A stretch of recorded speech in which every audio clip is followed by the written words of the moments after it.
Untamed is going to be untamed. It's going to be a little crazy. I want to talk to my people. I want to talk to my brothers and sisters. We can have grace and humility in how we interact with other people. Oh, hot dog, look at you. And nobody talked about what's really happening. And let's have conversations about what truth is.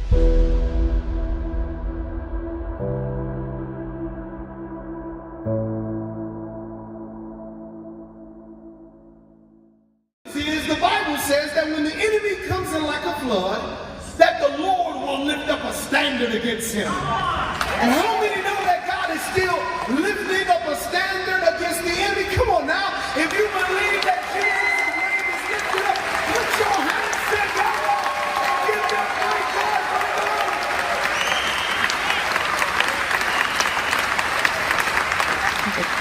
the bad news is we see Islamic jihadists that are overtaking the most important city in the world.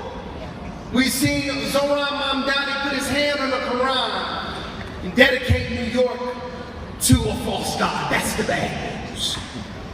The bad news is we have people like my Congresswoman, Rashida Tlaib. Can you imagine it? Fighting against the will of the Hey, people. do me a favor, That's the get this bad news. guy on for me. The bad news is they're still cheating in elections. That's the bad news. But the good news is I hear a sound today. I hear a sound. It's the army of the Lord. It's a sound of praise. It is a sound of war.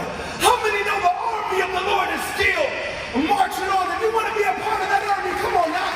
Put your hands together and give our great God right now. And we're a part of a great army. And we've got to build this army because of stolen elections.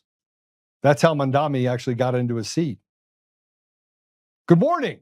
Good afternoon. It is Monday. And a lot has happened over the last couple of weeks. A lot. And we get closer and closer to this place where you had Byron Donalds. Look at what he said. He's like, the Senate just sucks. And he's not wrong. But the House of Representatives is not that far behind. And whether you're talking about Mike Johnson or you're talking about John Thune, both of them have betrayed the very people they say they represent. See, there's pressure that can be applied. When we talk about Lorenzo, by the way, is Lorenzo Sewell. Is he from Detroit? I think he's from Detroit. He's from Detroit. We have Ryan Schuiling in the house today. And I think I wanted him on a while back. I've been on his show in Denver quite frequently, mostly to defend things that Kyle Clark or others had said about me. But it's the first time he's been on with me, and we should probably make it a regular thing. Some stuff that I'm working on, he'll kind of talk through what that is. But this Rocky Mountain Voice Freedom Festival that they had was outstanding. And Ryan, you were there. I was. Ryan, say hello to the World Wide Web. Please put our comments up, at least from Rumble, on the screen, if you would, please. Something happened to you last week. I'm going to get into some other stuff that happened at the Rocky Mountain Freedom Festival, but yeah, 7 years. Yeah, it's my longest stop of my entire career. I was just telling Lynn this out in the lobby. Been in some form of media relations, public relations, radio, television, sports, play-by-play for the last almost 30 years. And this has been my longest stop, about 7.5 years, November 2018. When I moved here, it was right after Jared Polis got elected, Phil Weiser got elected, kind of the beginning of the end. And I came here for that, I guess, working with Dan Kaplis. That was the original. Can we say it's your fault? You can blame me. That's fine. I'm one of these outsiders. That's the thing I noticed when I moved here is like, I'm a 4th generation Coloradan. I'm an 8th generation Coloradan. Now, I come from Michigan, Pastor Sewell, Detroit as well. We don't say that like I'm a 4th generation Michigander. It's very much a matter of pride here in Colorado. And I understand it because there are people that come into the state, mainly from California, but also elsewhere. Usually I get the remark like, oh, you're from Michigan. Well, you're not as bad as the people from California. People also complain about those from Texas. So, yeah, it was a hell of a run. I wasn't expecting it to end, but if you work in corporate radio these days, you're always subject to whatever the next round of cuts are going to be. And it wasn't just me. So I want to dispel any rumors or innuendo that this had to do with anything I said or did, or the fact I had Joe on my show. Well, I mean, that was a pretty big deal. I mean, the fact how I read it was that someone was trying to silence a truth teller, and so I called you. Oh yeah.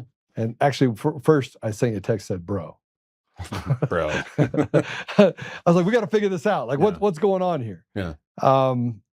But you ran the 6:30 KHOW, right? KHOW. KHOW. That's right. Show in the morning, and the most popular talk radio show, I believe, in Denver. We had caught fire, and this really feels like Zach Galifianakis between two ferns too. I like this mojo, this setup. Yeah, I thought in a brief period of time, so people that only were introduced to me in the mornings only witnessed like 6 months of it, but I was on actually 2 to 4 before Dan Kaplan for a few years before that, and then we really blew up. It was right at that time that Victor Marx came into my studio, and we did an hour-long, segment that I transitioned from the afternoons to the mornings, and then went to a broader audience, started having you on. And I really thought, this is the ironic part, I thought we were catching fire, really building momentum. To your point, I won the Colorado Broadcasters Association Award for best show. And I wanted to tell the story. Sorry, I was just what went through my mind is somebody walking into your studio. Yeah, it's like, congratulations. Well, okay, yeah, well, we can go there. I mean, I don't have anything but no, it's just a tremendous irony. That it was just over 2 months prior. I'm at the CBA Awards, winning the award for best talk radio show in the state. And late June comes, and round of iHeart cuts, 3 other hosts. Brett Saunders, KBCO, Denise Plant from The Bull, Uncle Nasty from KBPI, and myself. So at least I feel like I'm in good company with, so much experience. Saunders had been there 29 years. Denise was there as long as I was. Uncle Nasty goes back, a couple of decades. Yeah. So yeah, it's amazing to me that with this law of diminishing returns, right? And nobody knows, this kind of business and building a model better than you do, Joe, but I honestly don't understand where iHeart thinks this is going, because I hear today from other people, because I was sleeping in and I was enjoying that, they were piping in a show from Sacramento, California. Right. Well, Sacramento's market 20, Denver's market 17, and you're telling me a local morning radio show either isn't a priority or can't work in market 17?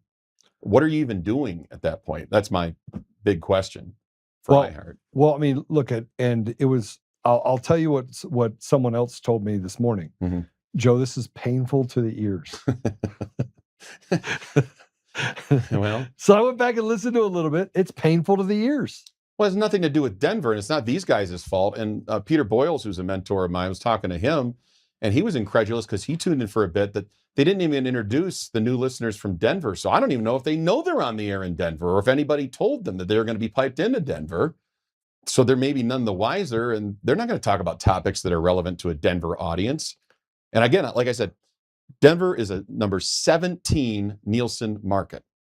If you can't make a morning show profitable work from a programming standpoint in Denver, Colorado, what are you doing? Because at this point, what that does is it kills your entire station from that point forward, whether it's Tom Martino following what was my program, or Dan Kaplan in the afternoons. It's like I said, it's law of diminishing returns, but it's also going to be death by 1,000 cuts, and you might as well just shut the whole thing down. And they do have a station, that building, Freedom 93.7, that it's fine. It runs nationally syndicated programming, like Sean Hannity, and these are shows that people listen to. But when you have alternatives like KOA has been, and KHOW had been local 6 a to 6 p.m., then you're kind of sitting pretty in being influential in the market. But if you're just going to, again, mail it in, pipe in a show from Sacramento in the morning drive, the most important day part in radio, I don't even see the point or the purpose going forward from there. And, for iHeart at this point, this all came to be, Joe, with the Telecom Act of 96. It was all downhill from there over these last 30 years, in that it allowed multimedia corporations, conglomerates, to buy up mom and pop owned and operated stations throughout the nation. And for me, starting off in radio at that time, I worked in Grand Rapids, Michigan, and our outfit was part of a small group managed and owned by Michigan Media. That was bought out by Bloomington Broadcasting in Illinois. That was bought out by Citadel in Las Vegas, Nevada. That was bought out by Cumulus, which along with iHeart went bankrupt a few years ago. Had to refile, had to restructure, had to, pare things down. Then COVID hit, and we lost at least half the people in our building in Denver when COVID hit. And iHeart kept kind of, sending out these emails. Oh, it's not as bad as it appears, and we're all a team. We're all working together. We're all going to do this. And then these rounds of cuts, they just keep coming and coming, and pretty soon the bell tolls for you, and that's what happened to me. Yeah, I tend to look at it a little bit differently for you specifically, because they could have cut Ross Kaminsky before they cut you. Ross is not nearly the personality. This is just my opinion, right? Not to create any ill will. I don't actually like Ross. Ross didn't actually like me, so maybe that has something to do with it. Oh, you could have fooled me, Joe. But I think that I think there's an opportunity in this void. I remember when iHeart went bankrupt the first time, or second time, sorry. The restructuring happened in 2015. Right. That was a bloodletting. I mean, that was terrible. And nobody thought that iHeart would be able to emerge from it. They did. They privatized part of the business, cut off a bunch of dead weight, and got to a pretty good clip. I mean, the last, you take COVID into account, there was a insurgence of even advertisers that advertised on iHeart because there was this, I don't know, momentum that was created by this, what I call a tragedy, the COVID pandemic. Well, we went into kind of a hyperspeed toward the digital age of reformatting our content at iHeart. I keep saying our and we, theirs.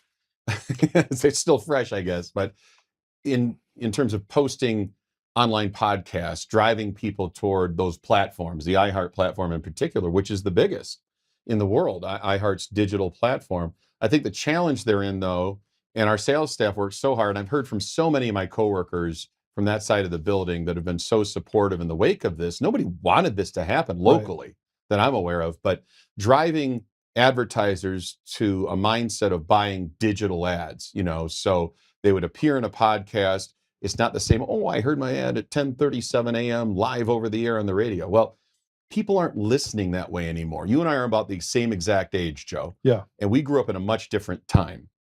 People had appointment listening or appointment viewing. You watch Seinfeld on Thursdays at 9 o'clock or 8 o'clock or whatever. Or you listen to a certain radio show at a certain time. People, and I'm talking millennials and younger, and especially Gen Zs and younger, they don't do that. They don't sit there and wait for a TV show to come on. They want to binge watch. Everybody does this now. This is just the practicality of the matter. Nobody owns DVDs or Blu-rays anymore. You have everything at your hands on a remote control, digitally watching platforms. And the same applies to audio content, which really, there's been a revival, to your point, Joe, of podcast-driven content like yours, right? Like our mutual friend Ash Epp with Badlands Media, that's portable, that people can listen to at their convenience when they want to, when they're driving, when they're doing nothing, and it gives them that flexibility. And once you go down that path, once you cross the Rubicon, nothing's ever going back to the way it was. No, absolutely not. Yeah. Absolutely not. And what is iHeart had the opportunity to make that transition, by the way. Correct. I mean, they do have an iPod or a podcast platform. That's right. It does fairly well. They just haven't really embraced it. Management hasn't embraced that environment to compete against the Spotify's and things like that. So they kind of did themselves a disservice by having such a robust platform and not maybe connecting it as much to some of the live broadcasts, so that transition could happen inside of their ecosystem. That would allow them to then drive their own commercials, even if, but also make it live. I mean, I do believe the podcast environment for us has been ridiculously successful because we run it live across every platform, and we just decided a long time ago that, all right, we have 22 basic platforms that we're going to broadcast on live, and then we'll hit another probably 70 to 80 platforms that we'll be able to push into the market. And then you get on Roku and Google Play and Apple and get on all these other environments, and all of a sudden it doesn't take much to get to 7, 8, 9, 10 million people that watch you every month. So but they missed it. And I had that conversation with iHeart, by the way. Did you? I had that conversation like 5 years ago. How'd that go? It went well until it got to management. Until it got to the what level of management? Well, the highest level of management in San Antonio, corporate, or on the ground there in Denver. No, I mean, look, I used to be invited to all the iHeart, Cap One events that they had together. Then that relationship broke apart. And then the beginning of the end was, we're not going to pay for a suite. We're not going to take care of our clients the way we did before. We just expect it to be transactional and that people are going to just invest in radio. And that's just not the way it works. Some people stay with radio just because they get a couple tickets to the Broncos game, right? And so they made some business decisions that I think were counterproductive to growth. But I think it just opened up a huge opportunity in Colorado and in other markets as well, as this model starts to evolve. And that's the key point right there, Joe, is, people like myself, we're Gen Xers, we grew up during a different time. We're trying to adapt. And that's the thing. Right. You have to adapt and survive. You have to anticipate something like this happening. And then how do you react to it? Okay, I've been dealt this hand now. How do I play it out? And with iHeart on the ground in that building, I've been told this, they're just sullen. They're decimated from a morale standpoint. Something like this happens, you think you're building something. And again, it's not just me, but if I'm in sales or I'm trying to run these stations, they're running out really important, fundamental nuts and bolts, glue guys. And I would say I was one of those for KHAL, because I kind of kept the trains running on time, so to speak, both in terms of my show, and then I was still running Dan Camplis's show. And your producer, Shannon, is amazing. He's he's awesome. Yeah. Well, I'll just give an example of a colleague of mine who I consider a friend. His name's Brad White. And he was running promotions and program director for KBCO, which just let go of Brett Saunders after 29 years. Well, Brad was part of a previous round of cuts, and they were trying to kind of make him have a hybrid role. They were trying to keep him on. And I just don't think the station, in honesty, in that moment, it was bound to fail, because you don't have the very guy that was doing everything necessary for it to succeed. So when you don't have those soldiers in your building to carry out what you want to have happen with a local radio station, have that impact, it's just dying on the vine. There's nobody tending to it. And in my opinion, that's what's happening basically to virtually every station in that building, right? I feel bad for everybody in that building. Yeah. Well, I mean, Dan Camplis's show is not that great, frankly. Well, he didn't want to have you on. So, I mean, it would have been make Caplis great again. Make Caplis great again. Put Joe Oltmann on. Dan, I just want you to know, bro, you were wrong. This whole thing, like Joe's right again. There's a hat called Jira. It's somebody actually sent me a hat that said Jira, Jira. You know what it stood for? Joe is right again. Yeah, there it is. It worked out really well. So, but I listened to Dan. It's milquetoast. If you don't take chances, that's one of the reasons why everyone loved you, is because, look, you didn't have to agree with me. Right? No, right. And frankly, I hope you wouldn't, because that would mean that we don't have the ability to have that friction that creates iron sharpening iron, things getting better, right? And there are times that I'd walk away from your show and I'd think to myself, he just said, Joe, have you thought about this? And so I'm like, I need to think about that. And then I'll go, maybe I need to make an adjustment, or I need to read about this. So there's something about being introspective. And the one thing that I think you bring to the table that people appreciate is not the ability to take a stand, but the ability to take a stand without taking a stand and until you're ready. Right? And I use the Victor Marx as an example. Sure. You gave him every opportunity. Was that fair? Every opportunity to what? To just be honest. Oh boy. If you go back and listen to that interview, it's one of the most fascinating dynamics you'll ever encounter. It felt like a bit, and I'm sure to the listeners, they might have thought that was the case, because I was playing the straight man, right? I'm looking for truth and direction and like specific answers to specific questions. He's not playing that game. Mm-hmm. He comes in there from a totally different perspective, mindset, ethos, objective, modus operandi. He tried to turn the interview around on me, manipulate the conversation, start asking me questions. He did the same thing to Kyle Clark. He did the same thing to Candace Owens. He tried to do the same thing even to Peter Boyles to an extent.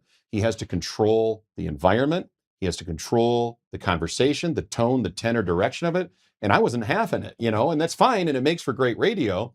I just tried to stop and go, wait, Victor, I'm the one asking the questions.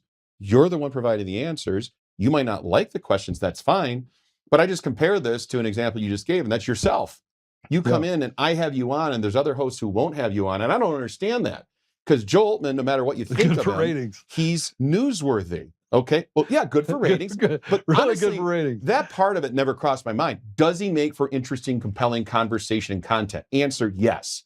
If you come on there, Joe, you didn't know what I was going to ask you, and you didn't honestly care because you came on knowing, all right, well, Ryan's going to throw fastballs, and I'm ready to hit him. It's almost like batting practice, right? So you come on, I'm like, well, Joe, what about this? And like, well, let me tell you about that, okay? Here's how Kyle Clark framed it. Here's what I meant. And you gave the story behind it. And I think people that were listening to your appearances with me got a more clear and complete picture and mosaic of what makes you tick, because you're not this cartoon character. Right. But that's what Kyle Clark would have people believe. Yeah. Mega podcaster. That you're a caricature. Yeah, what is that? Right? MAGA podcaster. MAGA podcaster. I mean, kind of, but that doesn't really define you, right? I'm a tech guy. Like I literally am a successful business guy. And the fact that I have a successful podcast, he tries to demean it in such a way that the MAGA label, I mean, you and I are both Trump supporters. Okay. Yeah. I wouldn't call my show a MAGA show necessarily. It's MAGA adjacent or it's MAGA friendly. I love Donald Trump. I voted for him 3 times, but I don't follow marching orders based on what Donald Trump says or does. There are things that he says and does that I don't agree with. There are things that President Trump says and does that Joe doesn't agree with. 100%. So I mean, to call you a MAGA podcaster means you slap a red hat on you. Okay, that's him in his box. It's what the liberals do. It's what Kyle Clark does to make it a very convenient label. And then you can be easily dismissed and discredited because your views are just bought and paid for by Donald Trump, which they're not. Yeah, no, they're not. The thing I most appreciated about your show is that you would ask me a question that I wasn't prepared to answer. Right. Or that, not that I wasn't prepared to, I was prepared to answer any question. Right, sure. But that you asked a question and it didn't matter. You didn't preface it by some sort of, this is what I think you meant. It's, tell us what you meant by this. And you would play the cut and I would answer the cut. Go back in time to Victor Marx specifically. The thing that drives me crazy about that man is not the paper tiger. He's not a truth teller. That's not the part that drives me nuts. It's that if anyone challenges or gives him an opportunity to answer something, it's a conspiracy against Victor Marx and that he's a victim and you're there to derail him and somebody got in your pocket and put a bunch of money in it. It's absurd because I did. But before you came in today, I went through and listened to it again. Mm-hmm. And he's just like, well, you're just like everybody else. And Ryan, you don't really believe that. And I'm like, what is wrong with this guy? Well, he has a very specific narrative that he is working fiercely to protect. He bailed on Freedom Fest. Yeah. He didn't go there. And one of his best buddy and ally in the media, Jeff Hunt, whatever you want to say about him, was emceeing and headlining that event. Yeah. So you would think it'd be friendly territory for Victor, but he, for whatever reason, decided he couldn't go there, wouldn't go there. I don't know if he's just trying to minimize the calamity that's coming Tuesday, but I'll make this prediction. I think he's going to lose magnificently. Right.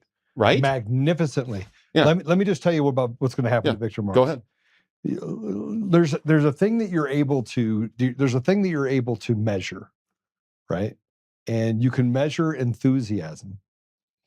And I'll use that as an example. I put it up on my Facebook page about a guy named Wes Orville. And Wes Orville wrote this entire thing about diatribe about Tina being on my show and said that we were a part of some sort of conspiracy, again, a conspiracy to derail Victor Marx. And it was a mocking post, but of me and of Tina Peters. And at the end of it, he says, and then Victor Marx was able to uncover Joe's grift on raising donors for my campaign. Just so you know, people donated to the campaign for governor, but I told people really not to. I was like, listen, let me walk through this process. right? I have some things that I want people to concentrate on. I'm having conversations with all the candidates. I was very honest about all of it, right? And but guess where he was from? Florida. Canada. Even worse. he's from Canada. And he goes, I'm not even in the state. He writes this entire diatribe about Victor Marks for governor. My buddy sent it to me. Yeah. And the guy's from Canada. But that's who Victor Marks is. He's a paper tiger. He's a paper tiger. I don't think the enthusiasm was for him at the assembly. Didn't see it at all. The only candidate I saw really a lot of turnout, enthusiasm, signs for, and he appeared, was Scott Bottoms. Now, that's not to say that Barb Kirkmeyer can't win the nomination, because I believe that she can. You know, unaffiliated voters voting in the primary, I think that favors her. Yeah. Scott has, I think, struggled, and he would admit this from a fundraising standpoint, from a dollars and cents standpoint. I think he's run a strong campaign, though, boots on the ground, et cetera. He's a real candidate, in other words. Barb Kirkmeyer is a real candidate. Victor Marks, it's as if he was created in a lab by Democrats asking the question, okay, how stupid can we make a candidate, and this ridiculous Republican Party in Colorado will still support him and nominate him? And the fear would be that this is actually going to happen. But where I'm with Joe is I don't see it in reality playing out the way that the narrative's being portrayed. And let's talk a minute about conspiracy. If that's the case, let's grant the premise. This is the widest, grandest conspiracy in the history of conspiracies, because it includes both Kyle Clark and Joe Oltmann on the same side in agreement. So factor that in for a moment. There's that part of it. There's myself. There's Michael Brown. There's Ross Kaminsky. There's Mandy Connell. There's Barb Kirkmeyer. There's Scott Bottoms. I mean, you can go all through the list. So Victor would have you believe that everybody else outside of his cult, let's call it what it is, because this is what cult members are told, whether it's David Koresh, Jim Jones, anybody else, anybody outside of the cult cannot be trusted or believed, and they must be disparaged or undermined. Corby Hall, Candace Owens, the list is everybody. I mean, is it possible, Joe, that all of us, all these disparate interests, you don't like Kyle Clark, and you and Ross Kaminsky don't get along, yet we all agree and have come together in this kumbaya moment to conspire against Victor Marks? That's pretty grandiose on his part. Yeah, that takes away, I mean, on the elections, it's just one person that takes to change the elections. I couldn't sit in the room with Ross Kaminsky for more than 5 minutes without basically mocking him to his utter end, making him want to go. See, now that's the interview I want to hear, though. I want to hear you on the air with Ross Kaminsky. I want to watch you in a sit down with Kyle Clark. He's a coward. But that's the thing. I've asked both of them. I told both of them. I'll give you what. Come on, let's sit down. Let's sit down. So, I'm sorry to do the interview here, but like, this is a question I think many of your viewers would have. Why would Kyle Clark agree to go down to the train station, as I call it, there, the compound, Markstown? He would agree to do that. He's putting himself at risk, by the way. I was legitimately worried about the guy. We're not friends or anything, but that's, I'm coming down to the train station, meet my bride, see all my photos and videos. Okay. But he won't do a sit down with you, which would be compelling. He could ask you anything. You could go toe to toe. Yeah. I don't understand why he'd be willing to sit down with Victor Marks, but not you. I don't understand. And it's crazy. Yeah. It's crazy. But here's the thing. You don't cut the tongue out of the man that's telling the truth or that's lying. You cut the tongue out of the man that's telling the truth. And the one thing that I have that Victor Marks doesn't have is I have credibility. I mean, Barb Kirkmeyer said it to me. We went and had a sit down, and we were sitting chatting about it. Sorry, this shirt is driving me crazy. I'm like sitting here, it's like poking me and not poking me. Yeah, okay. See, that's one thing about the radio. You can't see all this stuff on the radio. No. But they can't afford to have me on. See, I'm not going to sit there and say, well, how many bodies do you have? Doesn't matter. Doesn't matter. How many people you killed, Joe? How many people did you kill, How many people Joe? have you killed, Joe? That's none of your business. I figured I'd pull a Victor Marks there for just a minute. Well, have you killed someone, Joe? Have you? That's a ridiculous question. But he could have turned it around. Huh? He could have turned it around, but he chose not to. He chose not to. I think when I watched that interview, and I would recommend everybody that's within earshot, eyeshot of this podcast to do it, you can see the turn in Victor Marx's facial expression, his body language, his eye contact, looking, averting around. I think he seriously believed he'd bring Kyle in, he'd win Kyle over with his charisma, his charm, with his videos, his photos. Kyle would believe him. They'd sit down, they'd have a nice little conversation. When Kyle went against that and kept peppering him on these details, Marx was totally taken by surprise. He wasn't prepared to answer what should have been a very basic question, because he's got to think in his mind two things. Do I keep feeding into the mythology, this man of mystery, this Austin Powers international man of mystery aspect about my legend? Or do I answer truthfully, which is, I haven't killed anybody. I haven't saved anybody. I haven't rescued anybody. I gave a bunch of kids in foreign countries teddy bears for photo ops, and that's what I did. Because that would be the truth. And he raised $50 million doing it, of which he ate 89% of it personally. Right. And only 11% went towards actual 11%, programs. that's the key number, Joe, about a so-called charity that's out there doing God's work. That is an absolutely shameful percentage. And it's true. Go look it up yourself. Don't take Joe's word for it or mine. And Shiloh Marx, who is a great young man out of California, made the accusation against his own father that he was abusing his sister. Mm-hmm. Then his sister made the accusation. And then all of a sudden there's a payment for over almost $250,000 that's made. And now she's on the payroll getting paid for this stuff. What happens when that's done? What happens when the payments run out? Is she going to go back to the person that was damaged and had to deal with this abuse from her father for a couple decades? Keep your eyes on Victor Marx as of about 11 p.m. on Tuesday night, June 30th, and where he goes, because I'm telling you, he is going to evaporate into the ether. Yeah. And you will never see or hear from him again. He's going to disappear, and people are going to be stunned by it, although you and I won't be. And I think a lot of people out there figured him out already. I think enough. I'm hopeful.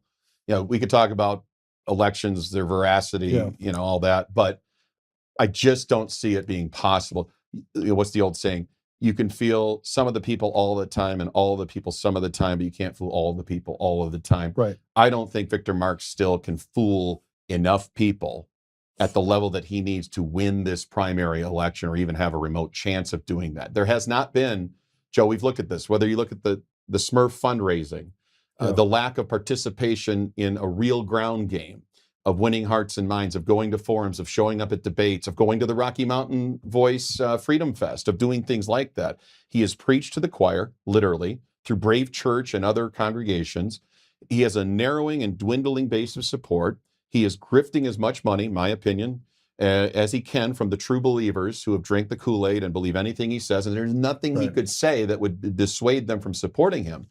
But that is such a narrow fraction, in my view, of what the total electorate's going to be when you have two other viable, serious candidates in Scott Bottoms and Barb Kirkmeyer, that somehow Victor Marx is going to emerge from this. Plus, you factor in the clownish portrayals of him, which are accurate, on national television, whether it's Bill Maher, This Week Tonight with John Oliver, The Daily Show, taking clips from both Kyle Clark's interview and the 9 News debate, where he, are you going to call my dog a liar? She's been in Syria and Iraq. Just ask her. She's going to bite you, Kyle. This is a candidate for governor you're going to vote for and support? I'm not buying it. I'm not buying that enough of the Republicans and unaffiliated who will participate in the primary on Tuesday night are going to be fooled into supporting this guy beyond, I think 20% is a high number. I think he'll be somewhere in the teens. Well, let's get to conspiracies again, because I need to bring this up. In the assembly, there was how many overvotes? That was a big headache. And I left before that got sorted out. Overvotes? I don't remember the exact number. 80. If you took the 80 away from Victor Marx, what percentage did he have in total votes? See, I didn't think about the math there. 28.45%. So he wouldn't have made the ballot. Qualified for the ballot. What did he do right after he made the 30% threshold? What did he do? He withdrew his petitioning process, which he was not going to make. I have it on good information. I have it on rock solid information. The sources that I have are unimpeachable, and they would have direct knowledge of the effort to get the signatures required. You had to get them in each of Colorado's 8 congressional districts. He was not going to get them in the first or the second. So that would have been DeGette's district and Joe Negus's district. Very hard to get Republican signatures. I get that. But you know who did get that? Barb Kirkmeyer. And she had to do it at a higher number because she was only going through the petitioning process. Marx was doing a hybrid approach, so his threshold number was lower.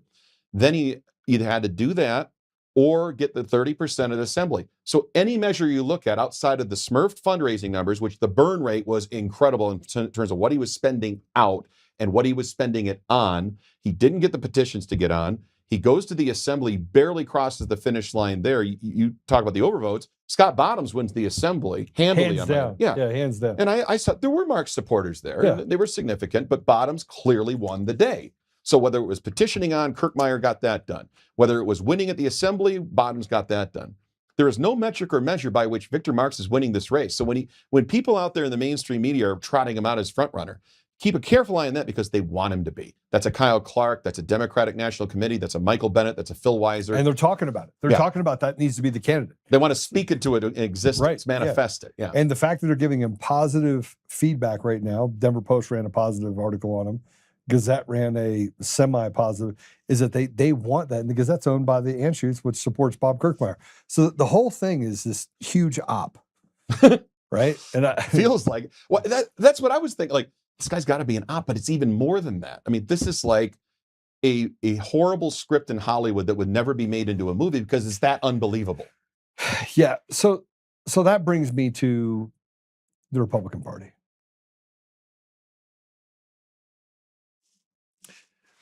So arguably, I went to all the debates, including the one you did. Yeah. And we did all these straw polls, of which I handily won all of them.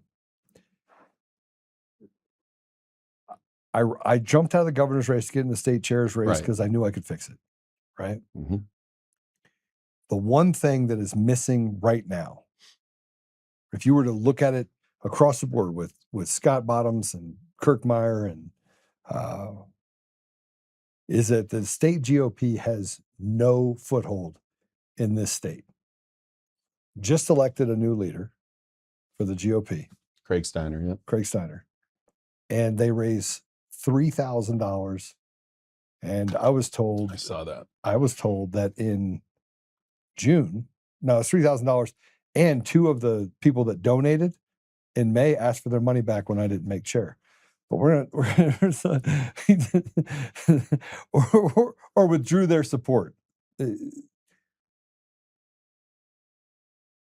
Republican process is marred by manipulation, just like the election process, having independents vote for Republicans, which I find strange. There's a proxy system that exists in the GOP. What part do you think plays in all this that we're seeing, all the dysfunction plays a part in how the GOP is run and how, all the pieces play together where they put a candidate in the place that they know can't get the job done? I think the Republican Party obviously has been its own worst enemy over these last however many years. Basically going back to the Tea Party movement and what derived out of that, the Dan Mays debacle when he was the nominee for governor. And going forward from there, when I first moved here, like I said, it's when Polis was first elected governor, Weiser was first elected attorney general. Democratic Party in this state gets a lot of support and reinforcement from the National Party. Right. The Republican Party doesn't see Colorado as viable or winnable anymore. So you're starting behind the eight ball to begin with. Whether it was Christy Burton Brown running the operation, or Dave Williams, or Britta Horn, or now Craig Steiner, they can't seem to swim upstream in what looks to be and is perceived to be an unwinnable state. So you don't get that kind of support. You don't get that kind of enthusiasm. You don't get that kind of buy-in from donors. Let's just use, for example, a guy that I know a little bit, Steve Wells, very wealthy guy up there in Weld County. He's the one that organized the first candidate forum that I moderated along with Mandy Connell, and that was featuring Sheriff Jason Mikesell and Representative Scott Bottoms and Senator Barb Kirkmeyer.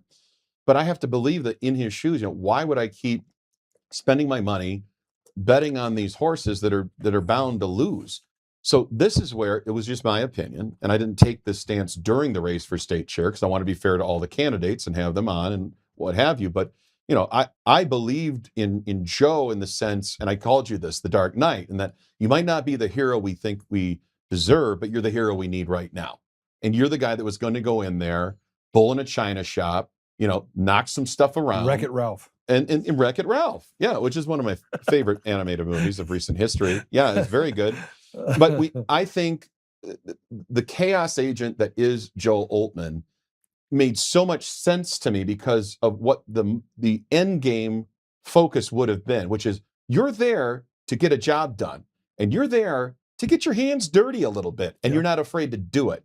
And that's where I really thought there would have been some life, some enthusiasm, some electricity. We're not going to take it anymore kind of thing, Twisted Sister style, but not unlike what Trump did to a moribund Republican Party that had gotten accustomed to losing with McCain and Romney as back-to-back nominees. Voters like me got sick of that crap, and I wanted a fighter in there. There's a reason why Donald Trump happened. I think there's a reason why I thought there was significant momentum behind your candidacy for chair that was legitimate. 60% proxies. So you're talking about the actual vote for the chair, 60%. in which 60% of the votes that were there were not people that were actually in attendance there. They voted by proxy. They weren't even votes that were given to other people that were voting members. Mm-hmm. These were 30 people just in the back of the room, in one row, another row in the back of the room that said volunteer. So they went and got volunteers, and then they handed those volunteers 5 proxy votes, 30 of them, 150 just by itself. If you were to measure the enthusiasm inside the location for a specific candidate, it would have been for me. 100%. But you had so many proxy votes. Did that surprise you? The proxy votes? Just the way that all went down. I think it's crooked. But did it surprise you? Oh, it shocked the living shit out of me. Really? I didn't know anything about the proxy system. So you didn't even anticipate that going in? I didn't anticipate. Wow. Nobody did. Huh. I mean, you have Chuck Borman, you had all these people. I was like the heir apparent. They were like, there's no way, Joe. I would talk to people that are in the SCC, and they're like, yeah, of course I'm voting for you.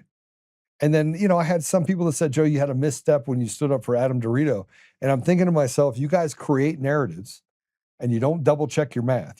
Somebody says this guy's a bad guy. Just like, I have all the receipts. Show me the receipts. Right. And you could like the guy or dislike the guy. I don't care what people think of him. But to go out there and to create this division that we have that now has gotten worse. Right now I'm getting phone calls from like 40 different directions inside the GOP. That tracks. It's worse. They can't raise money. People like Steve Wells have no appetite for the state party. Right. You have Lauren Boebert that goes on Kyle Clark's show to defame me the day before the vote, right? To create this story, this illusionist story, and then they win by proxies. It's dirty. The whole process is dirty, and this is why the American people, Democrat, Republican, Independent, have no faith in the political system. Mm-hmm. It does not bode well for the community. It only bodes well for those. I mean, they couldn't even warm the bench in a sporting event for a JV team in middle school, right? That's how bad the political establishment is with talent. Just talented people. It's just not there, Ryan. Yeah. It's not there. I'd agree that there's a lack of heavy hitters, right? Yeah, people that come to the plate and they got a chance to hit a home run. I'm using the analogy there. But, one guy that comes to mind who I'm extremely fond of and I was most impressed by at this Rocky Mountain Voice Freedom Fest is John Fabricatore. He's amazing. He is amazing. And he's a consensus builder. He's a guy that Joe Oltmann likes, trusts, supports. 100%. Whereas I think even what would be considered mainstream Republicans throughout establishment throughout the state of Colorado, same thing though. They like, trust, support him. When John Fabricatore says something, his word is his bond. I believe him. He's a truth teller. He's worked in the Trump administration. He has credibility. He doesn't need me to hype him up, but I will. And he comes with a sense of authenticity. He's a New York brawler. And I feel that's the part I like about him. I feel, Detroiters and New Yorkers, we have that kind of bond and that kind of real talk, perspective. And he's that guy. And I had a conversation with him in the immediate aftermath of Britta Horn announcing her resignation. And he was coming home to stop working for the Trump administration because he wanted to spend more time with his family. And I wasn't sure if it was something that would either interest him or that he would be motivated to do. I think he's got the toughness, the temerity, the energy for it. But I asked him, I go, John, why don't you run for state chair? And I think in that event, he might have had the support of a Joe Oltmann. When you saw somebody like that, that's credible, that's strong, that stands on principle, And that's something that we can get behind, that we can unite behind. And there just aren't enough people like him, John Fabricatory types that are the ultimate alpha male, that nobody's going to push around, and he's going to call the shots, and people are going to fall in line. And it takes a special person to be able to execute that kind of personality that some might consider to be off-putting. But with John, it works because that's him. And I just, to your point, you look around, it's rudderless, the Republican Party in Colorado. It's aimless. What are our goals? How do we define ourselves? What does victory look like? How do we get there? How do we restart this engine? And Joe, you had a model. You had a vision for that. Yeah. You expressed that. I was impressed. You didn't just run for that state chair position on a whim. If you didn't think you could win it and you didn't think you could do the job, you wouldn't have done it. That's what I know about you. So that's where I was very intrigued by that. I sold my Jeep, bought an Escalade, that did all the stuff, hired someone to be my driver. I was going to go to all 64 counties. I had commitments of over $3 million in donations that would have come in the first 30 days. I had a meeting with Ted Harvey and a bunch of other people in Colorado, and they're like, well, I'm the rainmaker. And then as soon as they told me this, I was like, all right, I'm out. Because you can't have, they would rather see a Democrat in office and it destroy everything so that they have a chance in the next election than really fight for the people. Yes. And that to me is disturbing. Mm-hmm. And as much as I don't like Victor Marx, I like Bennett and Weiser way less, right? And we have no unselfishness in us in order to run a race for the R's. Like the R's, don't like the R's, doesn't really matter. If they're your pick, they got to get across the finish line. Right. Right. And we don't have that. We don't have this, you have this fair weather, well, I'm going to get out of the GOP. Craig stepped out of it. I built a plan for 90 days. I even told them, I was like, listen, take the plan and run with it. Bring young people in. Do we have an office yet for the state chair? That was the most stunning revelation when I found that out, where the state party of Colorado, Republican, doesn't have an office, doesn't have office space. Still. It's remarkable in a bad way. Yeah. Still. And how many, you're registered Republican? Yep. How many emails or text messages have you gotten in the last 30 days? None. You see what I mean? I mean, it's retarded. I mean, let's just call it what it is. And this is the part that people have, they want to get upset with me for speaking the truth, right? I've run successful businesses, right? I run a successful podcast. I've not gotten involved in anything to do with politics because I need money. I want to be known. Or frankly, I want power because I want none of those things. So I just want my community to have the same opportunity. I want your children and my children and everyone's children. I want us to have the same opportunity for future generations that the previous people that stood on the beaches of Normandy had when they knew they would give up their life in order to make sure they fight for the freedom, even perceived freedom, that we had back in the 1920s, 1930s, and 40s. I believe in the American experiment. I believe in it. I'm a byproduct of that. And to see them be so selfish, it's all about me, it's debilitating. I look at the party and I'm just like, it's disgusting. It's disgusting. Where's the inspiration? Tenacious D had an episode of their television show used to air on HBO called Inspirato. Yeah. And where do you go to find Inspirato? Yeah. Who instills that within you? And that's why I bring up a John Fabricatory, and by force of personality, somebody like yourself. Yeah. Somebody who doesn't color within the lines necessarily, but Correct. maybe that's what we need. We're playing by the rules. How's that working out for you? Well, that's what I mean. Rush Limbaugh used to rip the establishment Republican Party by calling them the Washington Generals, because they would go around losing to the Harlem Globetrotters. That was in the script, and they were just happy to go along for the ride and do that. And I am not a happy loser. I'm a sore loser. Yep. I hate losing. I hate losing more than I enjoy winning. And that's what winners do. That's right. Because you despise losing so much, you're going to do everything within the fiber of your being and soul to make sure it doesn't happen. Correct. Now, Joe Oltmann's not a loser. Say what you want about Joe, not a loser, right? Fabricatory, not a loser. Anybody who's okay with losing, or it's not that big a deal. It's a big deal. It's a really big deal. And that's all the Republican Party has been doing over these last almost 20 years now, losing. And you got to be able to stand up and go, we're not going to take it anymore. That's a cliche, but what are you willing to do about it? Who can we invest our time, money, resources, belief, faith in? Who's going to come up and be like, I may not get it right every time, right out of the box, but we're gonna do something and start. Everything's going to be a nail, and Joe Oltmann's going to be the hammer type thing, and we're just going to see where this goes.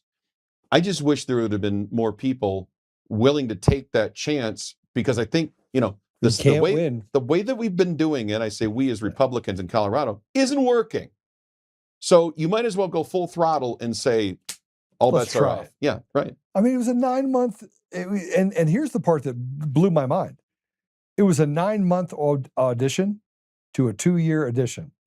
In other words, if I couldn't do what I said I could do in 9 months, just kick me to the door. Right. Right? It's pretty simple. Right? You got 9 months. Like, what do you have to lose? Right, exactly. Because right now, what you're losing is everything. Right. And now we're 30 days in. You've never gotten an email. You've never gotten a text. You got Craig that does interviews on CBS and 9 News about how bad the party is. And there's no momentum. None. Zero. Because here's what would have happened if I would have been in that position. I'd have been giving them all interviews. I'd have been like, look, Wreck-It Ralph. Here's what we're going to do. We're going to go do this. I'd have been in all 64 counties. You think Kyle would have interviewed you then? No. Still no. If you were the chair, you're a significant figure at that point. The fear that they had in this state at the establishment level hit a fever pitch. I mean, the amount of people that they were pushing out against me. I mean, it was scary. The phone calls, the emails, the hit pieces over and over and over again. Bill Owens, personally, I was in the ACE Scholarship Founders Club deal. I gave a bunch of money to him. In 2021, I had to give, somebody else gave money to them for me. I've committed other cash to them since. He wrote a thing saying that I was never invited to the ACE Scholarship Founders Club, which I went to all the events, flew all over the place doing it. And so I had to reach out to him and was like, hey, did you guys say that? Well, I knew Bill Owens was a part of the ACE deal. So I just said, okay, well, I'm going to reach out to him. And I was like, look, I have emails, text messages, I have the whole thing. And finally I said, you know what? I'm still going to commit my money to those kids, but I'm done. I mean, that was 3 days before. You're talking about a guy that gave over $6 million in a 10-year period of time to charities, nonprofits, kids, things like that. Like, I'm not a small donor.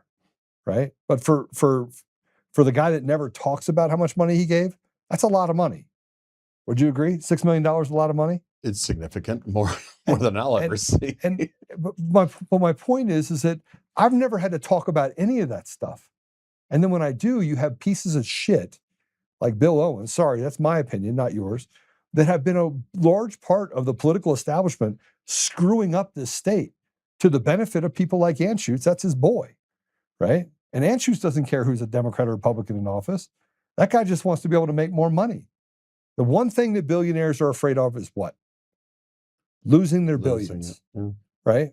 And they will do whatever it takes to hold on to their billions and whatever it takes to step on anyone else out down there, regardless of the consequences. That's the political environment that we're in right now, both Democrat and Republican. And they both lie through their teeth, and that's why we're sitting where we are today. So it'll be interesting to see what happens to the Republican Party. I think, again, the word I keep coming back to is strength. Yeah. And there is no strength projected by the leadership of the Republican Party, individual candidates within it. I think we've seen some of it from a Scott Bottoms, kind of that. Scott is very strong. Yes, right. Now, whether that resonates, right, whether there's the ammunition, and I mean that from a rhetorical standpoint, of fundraising, of getting the message out, of buying television ads or going digital or infiltrating, where younger voters are, where we can find them, where we can meet them where they are. This was the idea you had, Joe, that I thought needed to happen and gain traction, was getting the youth involved because they want to believe in something. They've been disillusioned by their experience of going through their scholastic years, K through 12, during COVID. Right. They are not necessarily tuned in to what the Democratic Party is selling. It's a much more pro-life generation that's coming through down the way. And I think there's a lot of reasons to be excited about Gen Z and the appeal that conservatism might have to them. Who is selling that, though, to them? Who is appealing directly to them? Who's getting out there and doing the work? Because it feels, Joe, and this is why I was so frustrated that this is a party that's just playing it safe, going through the motions, doing the same old, the formula that loses. That's what I mean. Rather than winning terribly. There it is. Yeah, I mean, you got to be able to do what it takes to win. And that doesn't mean necessarily that you do things that are illegal or unethical, but might they be a little bit dirty? Yeah. Maybe you get in there into the ring and you mix it up a little bit. Huh? Why don't we change things up that way? Play a little offense instead of always accepting the premise of the mainstream liberal media that we're the bad guys or we got to explain ourselves. When you're explaining, you're losing. You set the terms. You set the agenda. You are proactive. You get out there and you deliver the positive message. Why? A guy that was brilliant at this and is now going to be exiting his second term as governor is Ron DeSantis in Florida. He turned a purple state ruby red. He did that. Why? Because he had a clear vision. He knew how to express it. He got momentum behind him. He was a leader. Him? No one. There's no one behind him. And he doesn't need it. But there's no one behind him to run succeed for him. office. Yeah, well, yeah.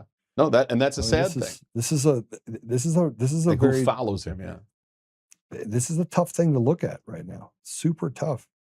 Because who follows him? And he had a vision, he had a mandate. He set the mandate when he ran two terms ago. And he did it.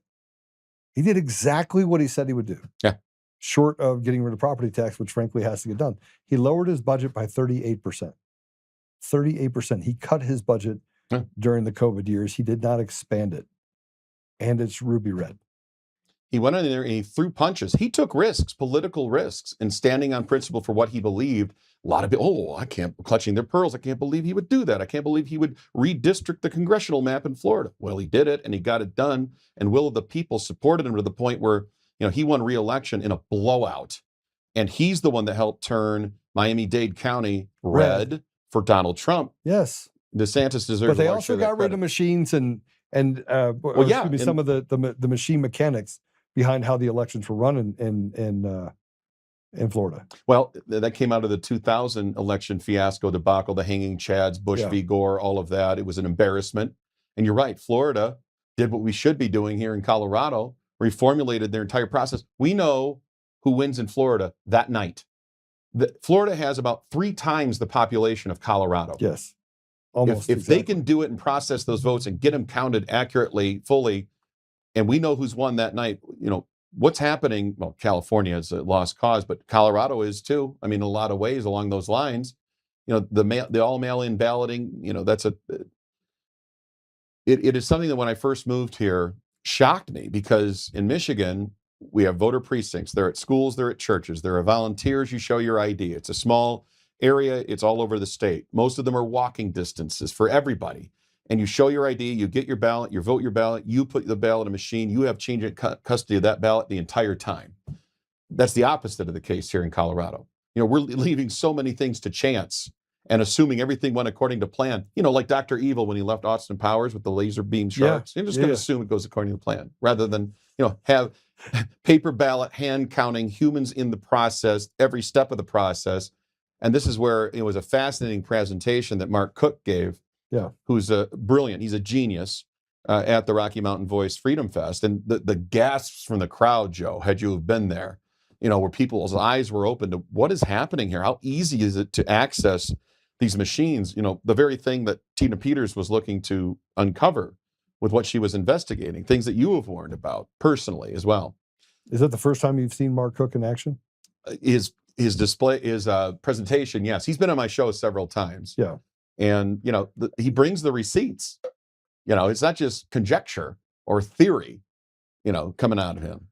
Yeah. So speaking of the Rocky Mountain Freedom Festival, because Victor Marx did not make it to the Freedom Festival, Jeff Hunt put his support behind Scott Bottom. Really? Yeah. Is that real? That's real. I thought Scott was like joking tongue in cheek about that. That's real? That's real. It's as real as I've seen. I've seen, my new #1 super fan. I saw that. And then I saw that Jeff Hunt was putting his support, and he said, I'm happy to have his vote to Jeff Hunt. Now, whether or not that caused the consternation or problems with Jeff Hunt and Victor Marx. I think it would. I hope it would. I hope it would. Yeah. But I more hope that Jeff Hunt could get behind a real candidate like Scott Bottoms. One would hope. Yeah, one would hope. But we have this cut. So this is Tina at the Rocky Mountain Freedom Festival, which, by the way, we had over 1 million downloads. 1 million downloads on Tina Peters' show that we did here just last week in 3 days. The amount of fire that went out from that, clips and everything else, exceeded almost 30 million views. 30 million views on one deal that we had, a sit down with Tina Peters. And I want to thank Bennett and Weasel Weiser for putting it out there and saying, interview that she's contrite, she's not remorseful about anything. Because one of the things she said she was remorseful for was, well, I'm remorseful for all the people that didn't go to jail for stealing elections in America. I thought that was brilliant of her. But here she is right now at the Rocky Mountain Freedom Festival. Let's take a listen. For people around the nation that, I'm going to try to get through this up front, okay? For the people around the nation and the world that wrote to me, prayed for me, supported me physically and financially, thank you. You're my heroes.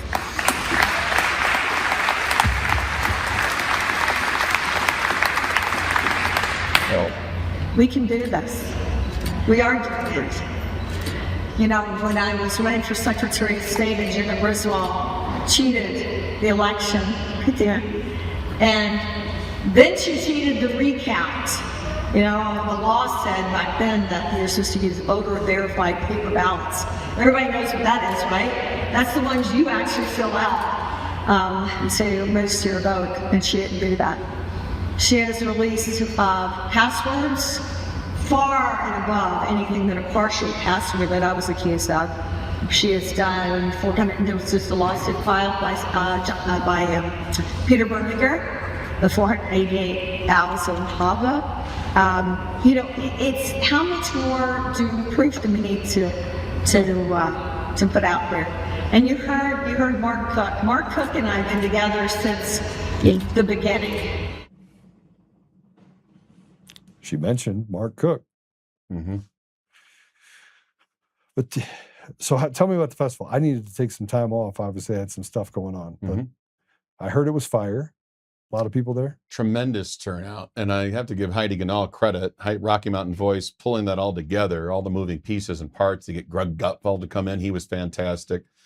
Nick Shirley was a prominently featured speaker there, a tremendous, bright young man. He's the one that exposed the Leering centers in Minnesota, the fraud going on with that.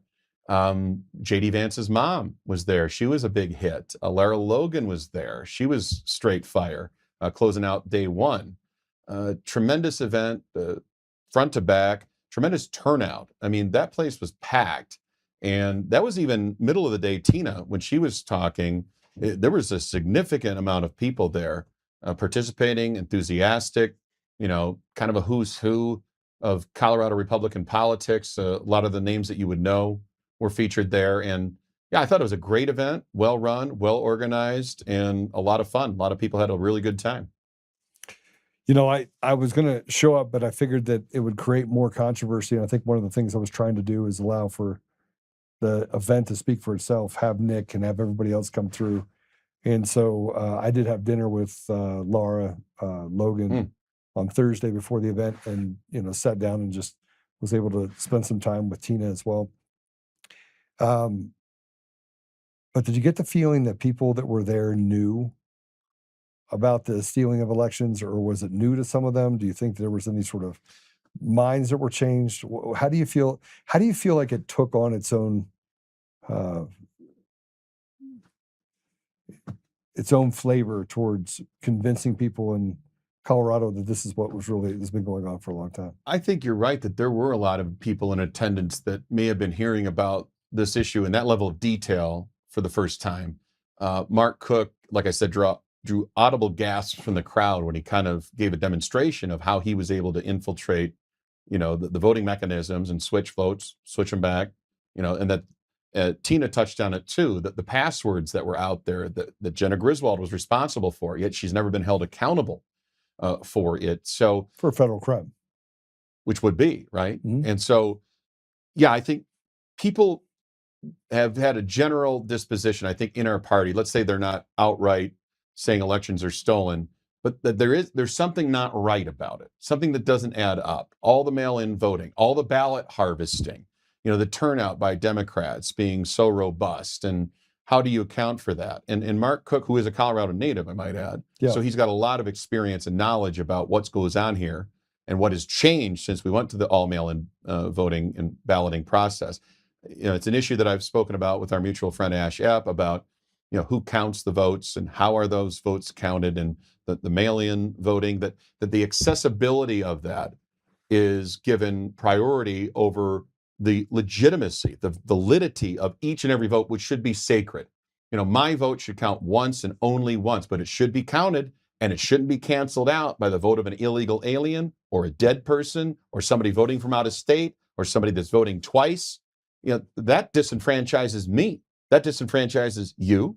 That disenfranchises people that are watching right now. So yeah, I think there was a tremendous momentum that was building from people that were building the case. So a Mark Cook, a Tina Peters, Lara Logan talked about it. Pastor Sewell talked about it happening in Detroit, in which there were Detroiters, Black Americans who were members of his congregation in church that moved out of Detroit. But the Jocelyn Benson, the Secretary of State there, so their version of Jenna Griswold, and about as bad, I might add, Democrat, corrupt, had continued having those individuals vote in the elections from the districts that they left.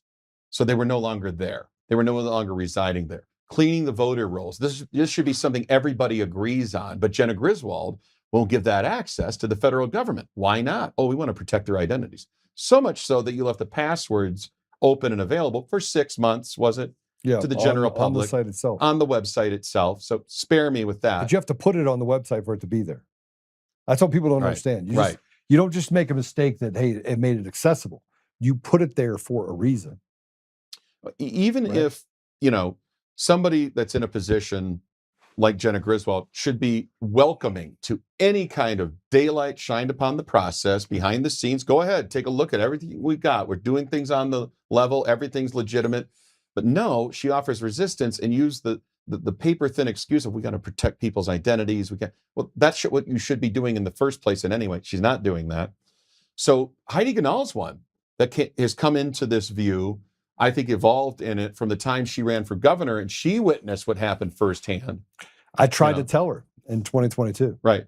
As a matter of fact, I went to her, and we've since, like, Heidi and I are good friends, but it was a tough couple of years there because she finally came to the conclusion that, oh yeah, the elections are fraudulent, and I was like, you don't say. Like, you get full circle there. How'd you get back here?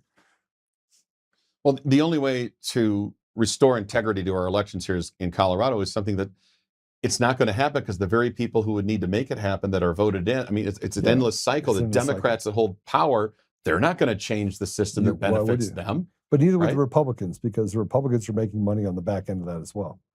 See, it's both sides. And you know how you know that is because there aren't enough Republicans, let's say establishment, elected and otherwise, that are willing to stand up and fight against it and say, even again, if you're just a fair-minded person and you want elections to matter and you want them to be real and you want them to have integrity and you want to trust the results, then you don't go by machine counting, all mail-in.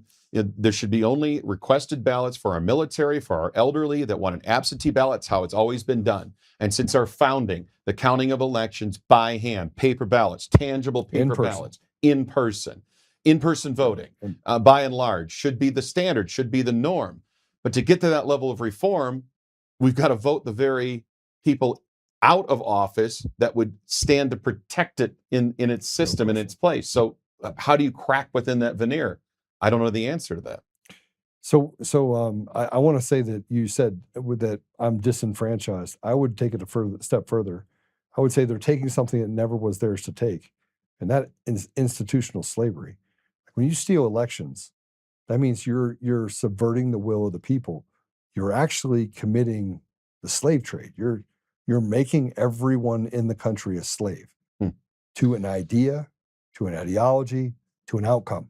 Let's go to Georgia for a second, too. Remember there was the big scandal, Yes. the controversy during the 2020 election. If you watched 2,000 Mules and Dinesh D'Souza, he was on my radio show several times talking about this. There was a water main break. And then Yeah. you see the video Totally. of these ballots being wagoned in. Where did those come from? What's going on there? The camera that captured that. But Governor Brian Kemp, some people criticize him, but he got across the finish line a voter reform act that was called Jim Crow 2.0 by Joe Biden in Atlanta, decrying it as racist, ironically, because of what you just spoke about, enslaving a people whose votes do not matter or do not count. Major League Baseball took away the All-Star game from Atlanta, gave it to Coors Field here in Denver. There was a constant barrage and attack of the Republicans like Governor Kemp and others who were looking to reform the system, say you were going to disenfranchise black people from voting. You know what happened in the subsequent election after that? This whole reform went into place, and the Democrats, Joe Biden, everybody's warning, you're going to depress black voter turnout. They had record black voter turnout. It went up. It increased. This was under the new rules of the game because they were so fearful, the Democrats, of losing the rigged game and system that they had in place in Georgia. And once they lost their clutches on that, now the truth could be revealed, and then the results spoke for themselves. And I go back and I point to as well, Joe, the aftermath of that 2020 election where Biden won, in quotes, Georgia, which I don't believe, and then the subsequent Senate elections, which put Joel Ossoff and Raphael Warnock into office, Democrats in Georgia, which leans red.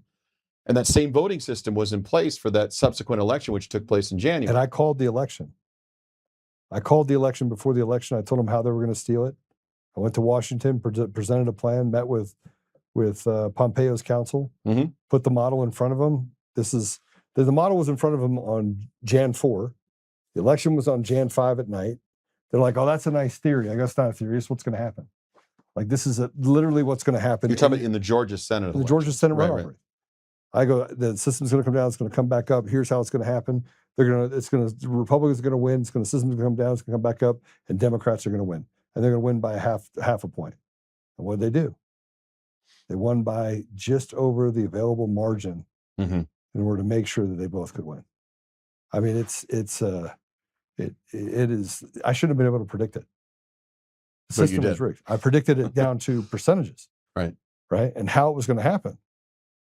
So the election systems are absolutely fraudulent. They're all fraudulent, Ryan. Every election in all 50 states are all fraudulent. What I would say is there at this point is far too much smoke out there for there not to be some fire. And again, no matter where one stands on this issue, are the elections stolen? Are they not? Are they fraudulent? Or are they not? Is there integrity in our voting? Then we should all seek to have a system that we can rely upon and trust, a reform like we've seen in Florida that we talked about earlier, reform like we've seen in Georgia, which makes sure that the sanctity of the vote, which is inherent to being an American, to having your one vote, one person, one vote, and have it be counted correctly. And yes, certain people should be disenfranchised. You know who? People that are not American citizens that should not be voting in this country. Correct. People who are dead, who no longer have run luring a vote. centers. Luring centers. People that do not have residency in a certain state that still have their ballots sent to them, but they voted anyway. There was several cases of that, I believe, in the state of Wisconsin in that 2020 election, where people were voting from out of state or voting multiple times. You should only get to vote once and only once, exactly once. And it disenfranchises, people who are registered to vote as American citizens, no matter what race they are. So the grand irony of this all is the rigged system that the Democrats support disenfranchises the very people they're pretending to protect. And I'm talking about Black American voters in urban cities that have their voices canceled out because fraudulent votes are being counted. But it's just dog whistles, brother. It's just dog whistles. And by the way, I think we have to separate the Republican people that vote, the Democrat people from the vote, from the people in leadership that are self-centered and doing a disservice to the people on both sides. And let's take a look then at Senator John Thune right now, the majority leader. What a dirtbag. What I'm saying is, why is he soft pedaling and slow walking the Save America Act, which is fundamental, one of the integral reasons why Donald Trump won the election in 2024. People voted for him on policy, and that was front and center. And the House did its job by passing it through. The Democrats are pushing back against it. But these very establishment Republicans like John Thune are just milquetoasting their way through this, where this wouldn't happen. If the Democrats were trying to advance something, they would fight tooth and nail for it. Give Chuck Schumer credit, I guess, because he wouldn't be like, well, I don't know. I'm just going to have to half-ass my way through this. And the fact that Thune lacks any kind of determination or enthusiasm for this measure that the American people, and specifically those who voted for Donald Trump, and that includes Republicans, Democrats, and independents, they want this. 80% of America supports 82%. this. Yeah. Yeah.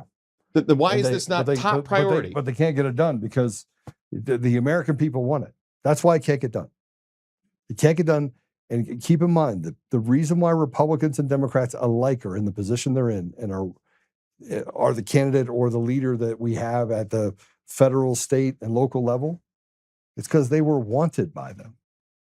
They were chosen because they're weak. But how many politicians have you met where you're like, that's a strong dude? No, not many. You want to know why? Because there's no stomach for it. The people that are chosen are people who are weak, that are controllable.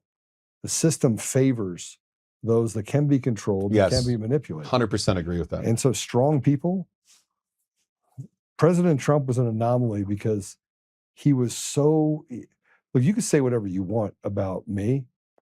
I can't go in all 50 states without someone walking up and saying hi, right? President Trump is like that times 100. And he doesn't care. His ability to speak the truth no matter what is, now I have less zeros behind my name. True. But I speak the truth. I could care less what anybody thinks. Well, and that's the thing that you share with Donald Trump is that no one can control you. No. You don't answer to anyone except what you, the man upstairs, and what you're a true believer in what you're trying to accomplish and how you're trying to get there. And that's why I respect you, Joe, because you stand for something. And again, I might not agree with every single thing. I don't agree with every single thing with Donald Trump, but you stand on principle. You stand for something. Right. You have a strong voice. It is unwavering. You're undaunted.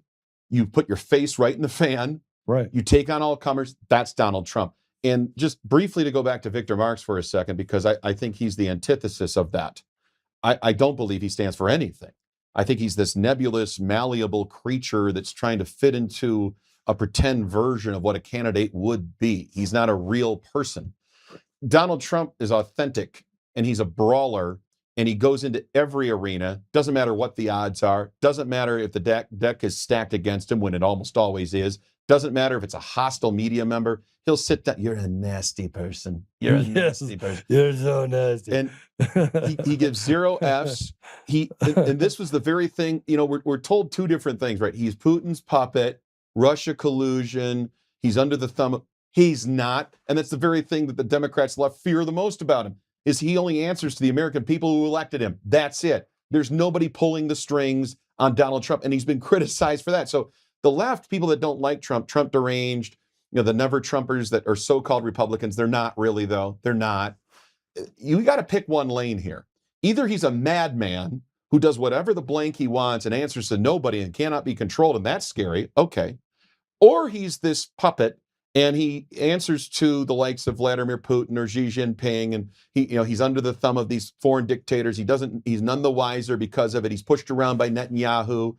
I don't believe that for a second. You watch this guy. Donald Trump's been the same guy for the last 40 odd years that we've known him in the public sphere, that he's always been, that Democrats once loved, that Al Sharpton, Jesse Jackson welcomed to the Rainbow Push Coalition because Trump was writing checks. He was honored with awards. He was invited to all the big parties. The Clintons loved him. Oprah loved him. The View loved him. Saturday Night Live loved him until they didn't.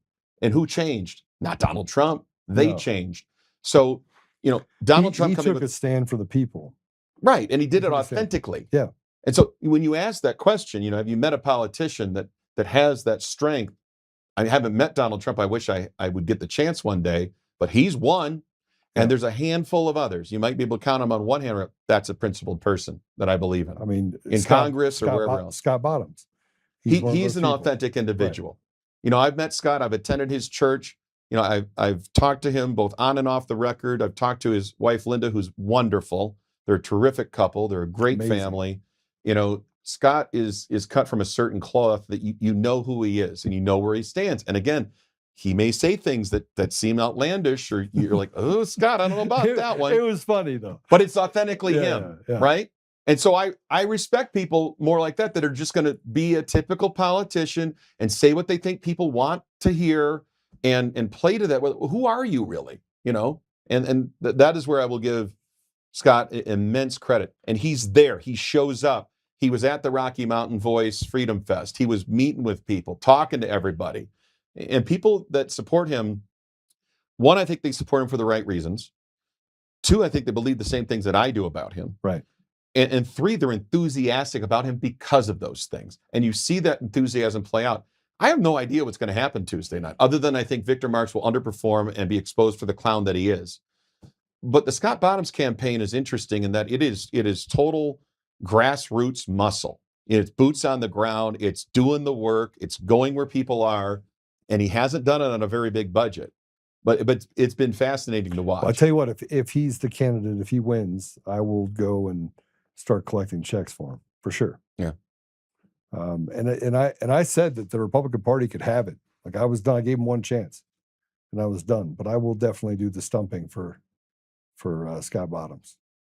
How about that moment though in the debate where you were the topic for like 3 minutes straight, where Kyle Clark was peppering Scott about you? And he's like, well, yeah, I'd probably give him a job and I'd keep him away from the Jews. It was supposed to be funny because how do you keep a Jewish Christian away from Jews? Right? You're going to separate me from myself. I'm a self-loathing individual. But this is the thing about dog whistles and how it's created. And the ADL, the Anti-Defamation League, is just like the SPLC. They're both trash organizations. And if you talk about the LG and partisan, not even just partisan, they're radical. These are radically so, yeah, right. Leftist, yes. and I don't even call it leftist. They're just radically evil organizations that have done harm, have never done any good. These are not organizations that have done any good. Show me what the ADL has done that's productive, that has led to any sort of change. And I said, I'll eat my words, but you can't find it. It doesn't exist. They're chaos agents. They build lists to ostracize and put scarlet letters on people. They're truly, truly demonic organizations. Right, so they're again what the synagogue of Satan. Here I go. It's biblical, bro. It's in the Bible. Well, Revelation. I asked you on my show. I'm like, okay, let's walk this through. Let's play this out, Joe. This is where I think our conversations were so fascinating because we would apply logic to it, right? So I said, okay, let's say instead of Polis, Weiser, Griswold, they were all three Christians. Would you have called it Church of Satan? You said yes. If they were all three Muslims, would you have called it the Mosque of Satan? You said yes. 100%. So it wasn't specifically just targeted because...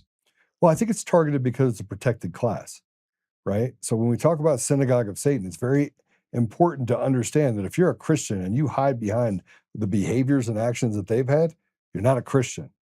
Like I would take that away from you and say, you are not a Christian. You're just an evil demon.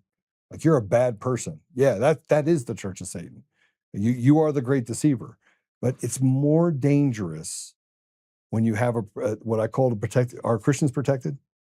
By whom? By anyone, other than God. I was going to say that. But they're not protected. You're talking about politically, or they're persecuted. The most persecuted group. Oh yeah, across the globe because it's cool. It's okay to criticize Catholics and Christians and white people. Well, that too. All right. So, but when you separate yourself, and they have. You have the Jewish faith that says we're not white. They said it, not me. I didn't know Jew was a color, but maybe. Race is all based on color, not right. It's like white, black, Asian. I mean, these are characteristics based on largely color, right? Do you agree? Okay. When you look at the damage that's done by saying, I don't care what they did, you're not allowed to talk about it because you're an anti-Semite, because you're criticizing them. That by itself becomes dangerous for people who are not like them, that are not evil people, that are God-fearing Jewish people. They become the targets, not the guy that's being evil, right? But for people over here that are seeing it and going, oh man, look at these people, that's all Jews. That's not all Jews. And if we don't separate the people that hide behind being Jewish from the good Jewish people, we run the risk of what was done to black people when they say that everyone's like P. Diddy, which nobody's like P. Diddy, right? Hopefully not. Well, I mean, and every black person's not a gangster. They're not walking around with their pants lacking a belt. It's just not true. It's fundamentally not true. And we have to separate evil from good, the wheat from the chaff. And I stand by the idea that these people, the ADL, is filled with radical, anti-God, atheistic Jews. They're not the good Jewish people that are over in Israel. They're not. And there's a difference too. This is how it's been explained to me, that there are ethnic Jews, let's say in New York, right, and they tend to vote Democrat. But then somebody like a Ben Shapiro, Orthodox Jews who are, very fundamentally religious, tend to be much more conservative and tend to vote Republican. So there is because they believe in God, they believe in morals and ethics and the fundamental rights of human existence, right? They're not the Talmud Jews that basically believe that they are a superior. It has nothing to do with God. They believe that they can become gods, like Yuval Noah Harari, right? The guy that wrote the World Economic Forum that said we needed to cut the population by 95%. I promise you, most white people aren't going to make the cut. And all the black people aren't going to make the cut either. Because that's what they do. You would not make abortion a right and genocide entire generations of black and brown people. Right? And tell me it's a good thing if you actually were pro black and brown people. You wouldn't do it. You'd want them to procreate. Well, want them to that's a point that thrive. Dan Kaplis, my mentor and coworker for the last 7.5 years, has made, and he's been the clarion call for this, and I agree with it because, you go back to Margaret Sanger and the origins of Planned Parenthood. And eugenics, exactly. And what was the focus of this? And Ruth Bader Ginsburg, the Justice of the Supreme Court, saying abortion is meant to control the populations we don't want too many of. And that's a paraphrase, but it's close to a direct quote. And then just keep an eye, where are all these Planned Parenthood abortion clinic centers located? Urban areas. Who are in urban areas in greater percentages? Black and brown individuals.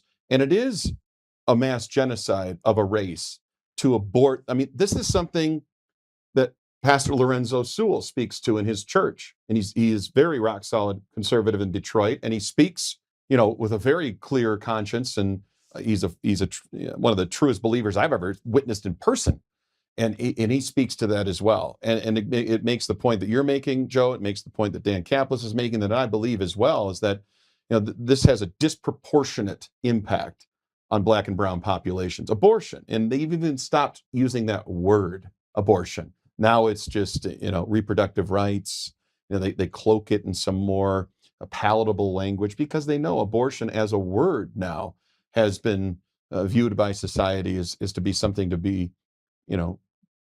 criticized and avoided, especially not just by people on the right either. I think, like I talked about earlier, with the younger generation coming up, and we have greater technology that allows us to see, through sonograms, a baby moving in the womb at a very early age, and it becomes harder and harder to justify it, really, at any point in the process, but certainly even midway through the process. Well, and black and brown Americans are not stupid. Right, but it's like Stockholm syndrome.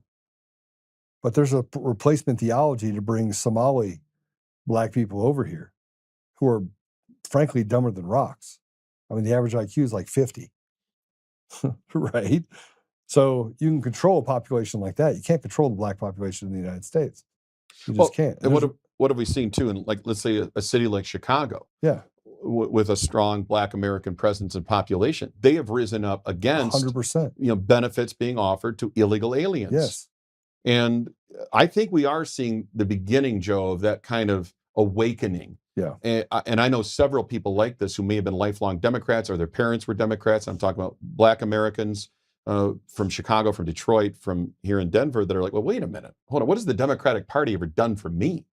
And the answer is nothing, but it's always this false promise of what might come, or the fear sold, they're going to put you all back in chains, like Joe Biden said about Mitt Romney. Okay, yeah, Mitt Romney's going to put them all back in chains. And they've been able to peddle this really weak and lazy narrative for years and get away with it. The Democratic Party has. And there hasn't been enough resistance from within to question it. And then when you have a black Republican come out, like a Pastor Sewell or like a Senator Tim Scott, they're called Uncle Toms. Yeah. And it's just these ad hominem attacks, aspersions cast in their character. You're a sellout to your race. And it's very difficult to rise up in the face of something like that and be willing to face it and to take that kind of heat. And I give every Black American conservative tremendous credit for doing that, because I know it's not a popular thing to do. It's not an easy thing to do. I think if you set aside the dog whistles and get the people together, Democrat, Republicans, I know you're good at this. You have friends that are Democrats. I have friends that are Democrats. We all fundamentally feel the same way. And we're also, most of the people that I have are anti-abortion, period. Because it doesn't, Democrat or Republican, they're like, I don't want to make the choice for someone else. And I'll ask them the question again, do you support it? Right. And they go, no, I don't support it. And I was like, okay, so you could say that you don't want to make the choice for someone else. I asked you, do you or do you not support it? Correct. Across the board, 100% of the people that I know have all said, no, I don't. I think support it. The default setting for most humans is that we'd like to not kill babies. I mean, it's a default setting. Yeah. Now, there might be extenuating circumstances, health concerns, the actual life of the mother, not health of the mother, because once you start wading into that language, that talks about mental health. Woman's having a bad day. She's 9 months in. She walks into a Colorado clinic, says, cut this thing out of me, kill it. Guess what? They have to do That's it. legal. Yeah. In the state of Colorado, what I just described. Nobody understands that. It's legal. Yeah. Should it be? I don't think any fair-minded or decent person would believe that, but they're not presented with that harsh truth and those facts. But this is the law in Colorado. There are no exceptions. You can have an abortion at any time for any reason or no reason alone. You could have a baby that's born, and they could decide to terminate the life on the table after it's been pulled. Well, and Governor Northam was caught on Virginia was caught on video saying exactly that, and he's a doctor. Yeah. Then we'll have a conversation about, well, no, you won't. The baby just born. It's a lie. What are you talking about? Like, do you want it or not? You still have a chance. Like, I don't know. I don't think anybody's really comfortable with that, Joe, in my experience. And even people who would say that they're pro-choice, fundamentally, when I ask this question, I go, wouldn't we agree that we'd like to have as few of abortions as possible? Like, you're not like pro-abortion. Like, yeah, there are people like this that are radically extreme, that they shout their abortions. You've seen these rallies. They shout like the names of their abortions, the number of abortions they've had. They're proud of it. I'm like, that's a little creepy, weird, and disgusting that you'd be proud of it. Now, it might happen and you regret it, and it's a sad thing. And I've talked to many women, by the way, that have been in that category. They have the abortion and they regret it for the rest of their lives. It affects them for the rest of their lives. It is a psychological wound that never heals. And when you frame it in a certain way, like, shouldn't we do everything possible to prevent as many abortions as we can? And the answer, even from Democrats, well, yeah, okay, I can see it. That yes, of course, yeah. We don't want to go wantonly killing babies and using abortion as a method of birth control. I would think, and that's been my experience, that most fair-minded people agree on that point. I think women and men have huge regrets on abortion. I know that I paid for one, and it has affected me my entire life. So there's, I say that it's not. This is why, by the way, nobody could touch me. I don't have any skeletons. But I think the single worst thing I ever did in my life was, at a convenience, pay for an abortion. Right? And a different choice could have been made. That's a hard reality. That's a harsh reality. That it haunts me a little bit. A lot of it, actually. Yeah, I can imagine. I mean, it's a decision that once made cannot be undone. No. And so you're left to deal with the aftermath of that. You and, the woman that goes through it, and especially, in my view, the woman that goes through it, but not only the woman that goes through it, as you're demonstrating right here. I mean, tremendous regret, remorse for that. I credit you for that.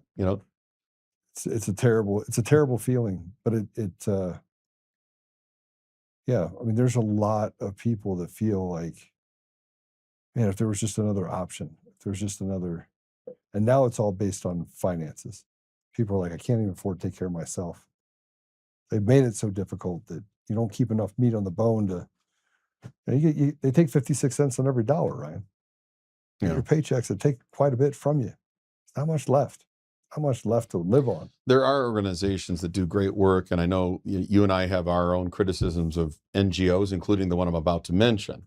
But Catholic Charities does provide services, reinforcement, funding for a problem pregnancy that was not expected, for a young woman that might not feel she can afford it and she doesn't have a true option, because that's the ultimate irony, right, of the term pro-choice, meaning you have a choice, meaning you can choose the abortion or you can choose life. And the third rail, choose adoption. But how do I get to that point? A young woman might ask. Well, then these charity organizations, they're wonderful. They're outstanding in the services they provide, and people wanting to help a young mother through that. And even if she chooses to get up for adoption, think about the people, Joe. You may know that several of them yourself. I do too. They would love to have a child. They're having trouble conceiving. They can't even do it through IVF. They're just waiting and hoping for a healthy baby to adopt. There's so many of those people out there that when you rationalize the choices that I just outlined, right? Abortion, death; adoption, life. Keep the baby and it's yours. I mean, this is what your legacy will be on this planet after you're gone. Two of those three choices are fantastic. And the other one leads to darkness.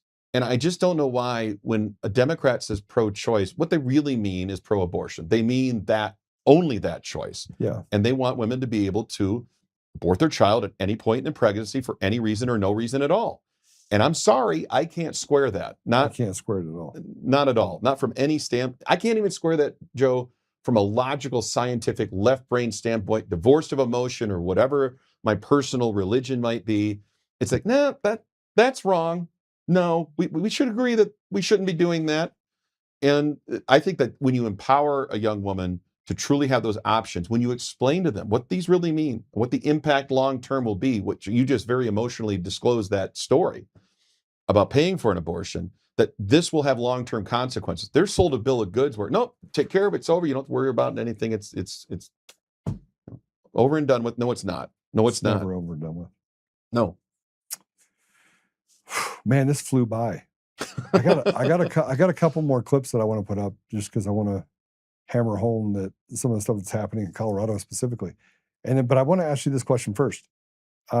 What's next? What's next for Ryan? Well, what's immediately next is I'm going to Mount Rushmore for America 250 Independence Day. I'm really looking forward to that. It'll be here coming up July 1st through the 6th.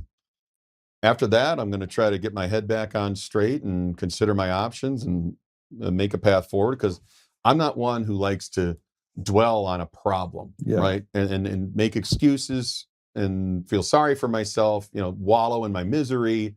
It's a sad thing that happened. And I'm more sad for, people like you, people that had a platform that wasn't available really anywhere else in mainstream media, over the air radio.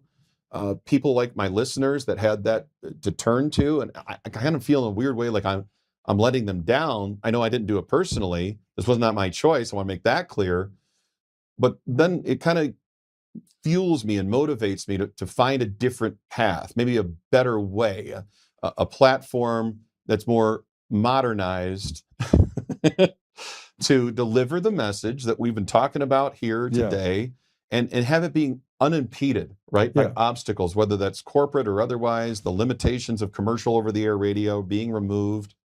I think there's plenty for me to do. I feel like what I was doing with my show was providing a platform for the voices like yours to be heard, for the conversation to be had, for the listeners to gain information, for them to be entertained by that, to hopefully have fun with it. I always wanted to make it fun, and I intend to do that going forward. It might be in a different way. It might be in a different format.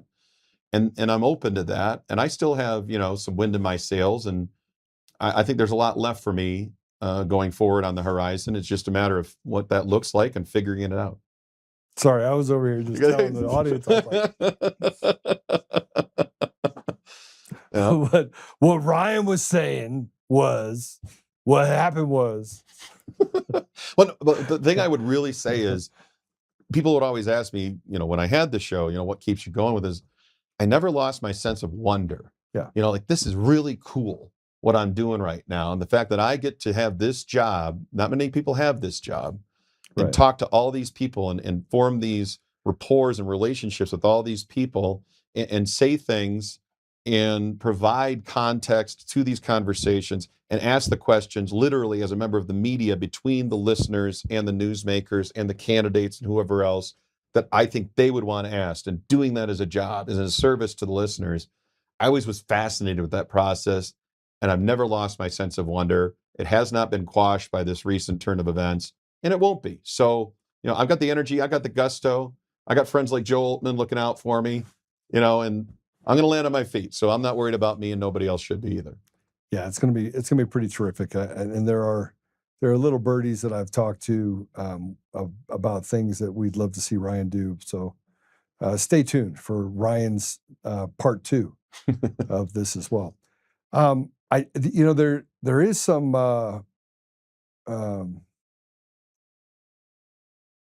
I think we can call a wrap. Actually, I want to play this cut because I haven't seen it. The Dominion Smartmatic election rigging machines systems. This just puts more, because there was a Supreme Court ruling 5-4. Amy Coney Barrett being the deciding factor that sided with the radical left. We knew that was going to happen. But let's play cut 3 real quick. Initiated by a court order, the Michigan investigation team obtained forensic access to a DS200 tabulator, the machine that counts the votes. A Telit 4G wireless chip manufactured in Taiwan was discovered embedded into the motherboard. The voting machine tapes clearly indicate modem engagement and transmission of election data. Some of the anomalies that we noticed in the 2020 general elections, that 5 key states all stopped counting at a certain time in these key battleground states.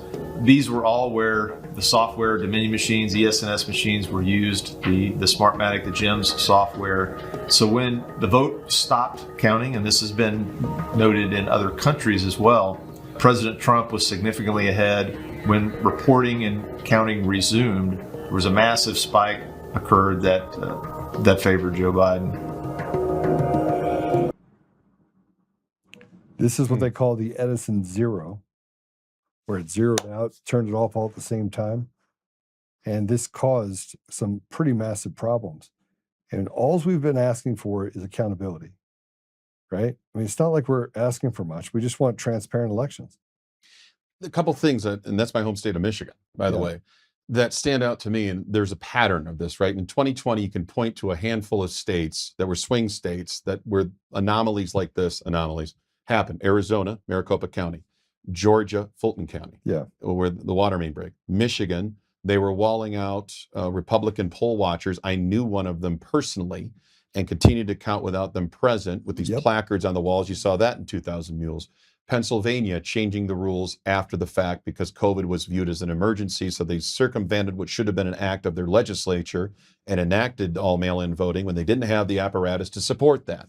Even if, like Colorado claims that we do, we have for several years, Pennsylvania didn't have that. So those are just a handful of states along those lines. But that graph, that spike that you see, and you compare that what just happened in California to Spencer Pratt, where the logic comes in, I always try to apply this, is it does not stand to reason that all the votes would come in so lopsided for one candidate. Why did all these late arriving votes go for Joe Biden in the 2020 election? Wouldn't there have been somewhat more of an equal distribution? And if not, why not is the question. The more egregious example in California is that you had a Karen Bass, a leading candidate Democrat, whose vote total basically plateaued and evened out. And same thing, Spencer Pratt didn't get a lot more coming in. And then the third place candidate who needed the votes, she's also a radical left Democrat, to leapfrog over Pratt and join Karen Bass in the runoff election. She gets this spike in votes, much like you just saw.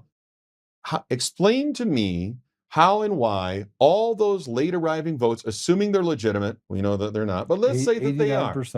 Why would they come in so strong, so heavy for the one candidate that needed them the most, and not for, let's say it's a Democrat. Democrats tend to vote late, or they do it by mail, or then Karen Bass also should have gotten an increase in votes. She did not. So here's how I know that PID controllers are used, right? Or basically a fixed point outcome, right? Is because you can only change one variable at a time. You understand what I'm saying? Mm-hmm. There it is. So I'm gonna, and if you look at the mathematics behind this, your thermostat, if your thermostat is based off a PID controller, you say you want 70 degrees. So if it goes to 69, it's going to try and push it to 70. If it goes to 71, it's going to try and push it to 70. So you have this up and down that happen when you set it at 70. It's going to turn, let's say you're turning the air on. At 70 degrees, it's going to have the air on. When it gets to 69, it's going to shut off. It's going to push it back to 70. When it gets to 71, it's going to turn back on. Yep. So you have this happen, right? Normalized. Well, when you have this happen, you've instituted a different variable. So in other words, you can't just say, okay, let's now do the math to create 70 and 71 degrees for Karen Bass, but we also have to do it for Ramon, right? Right. And we need Spencer Pratt to just stay still, right? Or to maintain, give him 1 or 2 votes. The math required for that, for a secondary variable, is something they didn't anticipate except for in runoff election, which is why they have moved largely to supporting this thing of ranked choice voting. So you can have all this other stuff done, and you have a second choice and third choice. It allows them to manipulate it behind this black box, where the only people that can do the math are the people that are sitting behind it. It is 100% means they could pick the outcome every single time, and the scrutiny from the public is almost obsolete because you can't tell. You don't know who someone's second choice or first choice was. Does that make sense? It's incredible that you bring that up, because I think people have realized the error of their ways in Alaska. So they institute a ranked choice voting. It's the only reason why Murkowski remains in Senate as a rhino establishment Republican who sides with the left a lot and definitely against Trump. Kelly Tshibaka should be the senator from Alaska had it been a straight up primary election, but they had the ranked choice voting. People were so outraged by that in Alaska, Republicans, that they instituted a ballot measure that narrowly lost the last time around to remove ranked choice voting, and it's back on the ballot this November in 2026. That was the backlash against it once Alaskans realized what it really meant to institute it, and I'm firmly and solidly against it, just as you are, for the reasons you just painted as well. Well, the problem is that once you put enough holes in the boat, you have to chase the holes, you can't chase the boat, right? So what's happened right now with ranked choice voting, right, and the independents voting in primaries and picking a side, and once you have all these different holes in the boat, you have to chase the holes first. But at the same time you're chasing the holes, you have to wait cycles for them passing laws and doing things to hurt us. So now you got to fight against all the things that were done to Americans, and these are sidewalks that they put in place. This is how you change the ethos or the soul of a nation. You destroy it. You get bad people in positions of trust and authority that start throwing money good after bad and laundering money like Phil Weiser, the Weasel Weiser. I mean, or what Polis has done to make this one of the most unsafe countries or states in the country. I mean, it's obvious, but when you look at the election apparatus, you can see it. Ryan, we can see that the election system is designed to enslave the American people. Here's the other part I want to talk about, because I've had this debate and discussion with our good friend Ash Epp as well, and nobody's more knowledgeable in this topic in my mind than she is, which is there's another element to this whole equation about the rigging of elections, and let's just grant that as the premise. And the Democrats are getting to do that without even all these other mechanisms that they have in place by simply discouraging a large segment of the population, meaning those who would typically vote Republican, who now are so disillusioned by the notion of our elections being fake, fraudulent, not real, that they stop voting. Well, here's my thing, and I think this is what Heidi Ganahl said too, and she and I have had this discussion. The number one thing you can do to help the Democrats is to not vote. Right. Now, you can say, and you can maintain, and you can believe that I don't know that my vote's being counted, but that's not a reason to not vote. Joe's still going to vote. Ash, I hope, and I think she is, still going to vote. You fight the battle, but you have to vote. At least make them counted or not counted. If you give them what they want, which is us not voting, well, then the battle's been lost right there. So you really, I know it's tough. I know people are like, well, my vote doesn't count. It's all rigged. It's fake. Even if you believe that, you're only playing into it by refusing to vote. You should still vote, find a way to do it in person, remove as many variables from the equation as you can personally, and get that vote in. At least make them have to account for it. That's my advice. No, I agree with you 1,000%, but I'm going to say that not but. Anything comes before but is bullshit. I also want to add to that it's super important. It's super important that you get involved in the process. Yes, right? 100%. Yes. Become a precinct leader. Become a, Yep. do something. And you say, oh, I can't stand the Republican Party. Well, great, change it. Change it. Like, Well, that's why I'm still a registered Republican. I believe you are I too, am. because I'm not going to let these clowns dictate the future of the party that I belong to. Like, I want to Wreck-It Ralph. well, Take it that's what I over. mean. No, do the change, execute the change you want from within. You can't just cast pot shots and be part of the peanut gallery from within. Oh, I'm unaffiliated now. Well, great. Well, what did you do to change it, to fix it? What work were you willing to do personally that Joe's willing to do? Yeah. You got to get a foothold in this thing. And if it's worth fighting for, and it should be, then that is your apparatus to do it. Well, the Republican Party's not perfect. Dan Bongino says this all the time, and he's awesome. Is that okay? He says, Republicans might not be the solution to your problems, but Democrats sure as hell the cause of them. And how are you going to fight the Democrats? You're going to do libertarian things? Then that's great. It's not an organized party that has the apparatus in place to be able to defeat the bad ideas of the Democrats. This is something also Rush Limbaugh told us for so many years. While he may disagree with the establishment, the leadership of the Republican Party, he is a Republican. He's a Reagan Republican. So he stands in the breach and he stays in the fight. And that's why I admire so much about you, Joe, is that's who you are. You don't quit the fight and go to the sidelines and I'm unaffiliated now. I'm one of the cool kids. No. This is a party that stinks, and I'm gonna cure it. I'm gonna fix it from within because I'm gonna do the stuff required to do it. So you put your money where your mouth is. I mean that literally too. I did put my money where my mouth is in a lot of different ways.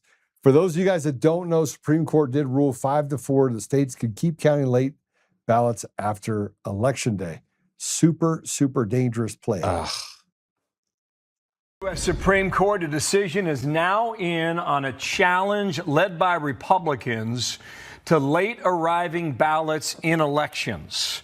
Shannon Bream has the ruling. She's got the news and the headline now from the U.S. Supreme Court. Shannon. All right, guys, this is not a win for Republicans who were challenging this. Mississippi has a state law which allows ballots to be counted, mail-in ballots after Election Day. If they come in, they're postmarked and meet the state requirements. But it is a 5-4 loss for Republicans, and an interesting cobbling together of who wrote on this. Justice Barrett wrote the opinion. Justice Roberts joined her along with Justices Sotomayor, Kagan, and Jackson. So those five stuck together on this. The dissent comes from Justice Alito. Thomas Gorsuch and Kavanaugh join him. And essentially what the majority said is that these federal statutes setting Election Day don't prescribe, or they don't stand in conflict with states that want to say, okay, we have a procedure to count ballots after Election Day. Justice Alito, writing for the dissent, says today's decision is inconsistent with the terms of the Election Day statutes, contemporary election law principles, 2 centuries of historical practice, and the case law on the question presented. So if you're a state out there that counts ballots after Election Day based on your state law, that state law will stand. We wait on more opinions now, guys. More to come. What is Democratic? How about that? Oh, what a disappointment Amy Coney Barrett's been, huh? I mean, Roberts, we've gotten used to that, right? So George W. Bush went 1 for 2. Alito's awesome.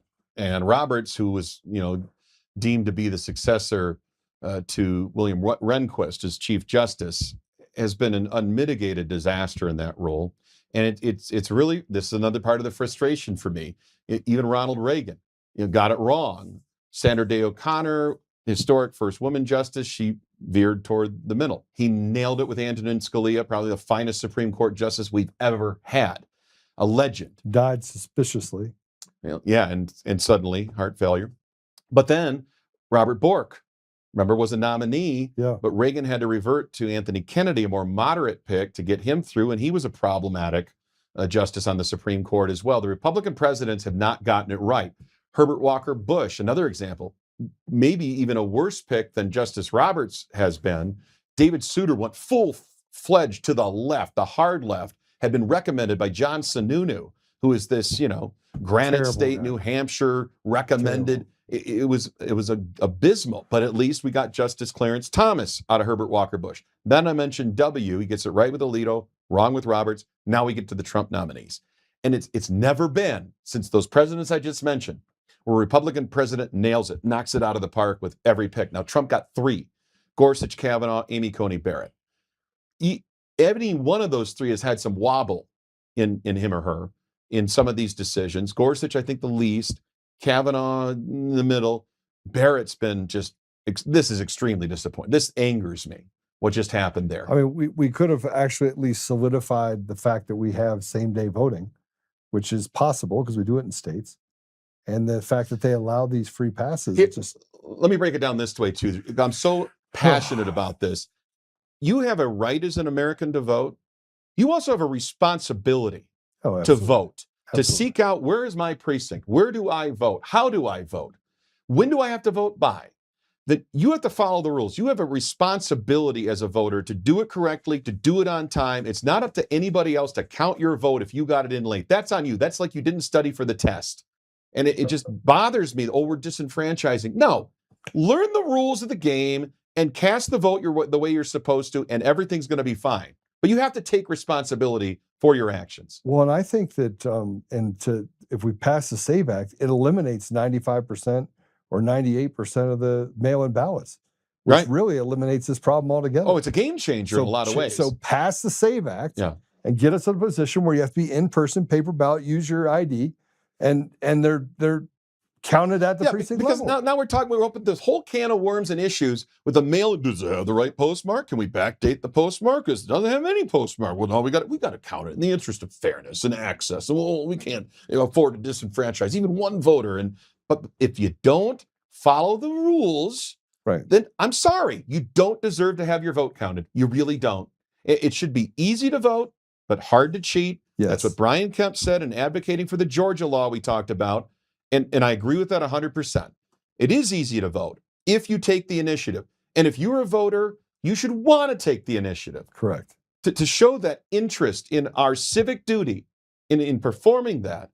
And it's up to you. This is where, my biology teacher always told me that you pack your own chute.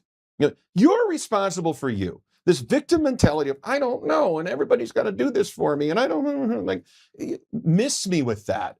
If your vote's important enough to you for it to be counted, then you have to deliver the goods. You have to be the one to advocate for yourself.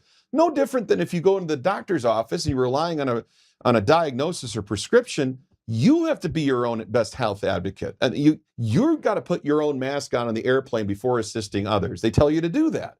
It sickens me, Joe, that we've gotten away from the rugged individualism that has made this country great, for which, we do pull ourselves up by our own bootstraps. We don't rely on other people necessarily to bail us out of trouble. You are your own best advocate. That's across the board, and that applies to voting. And it drives me nuts that we feel we got to bend over backwards to count the votes of people that didn't bother to take the time to do it the right way.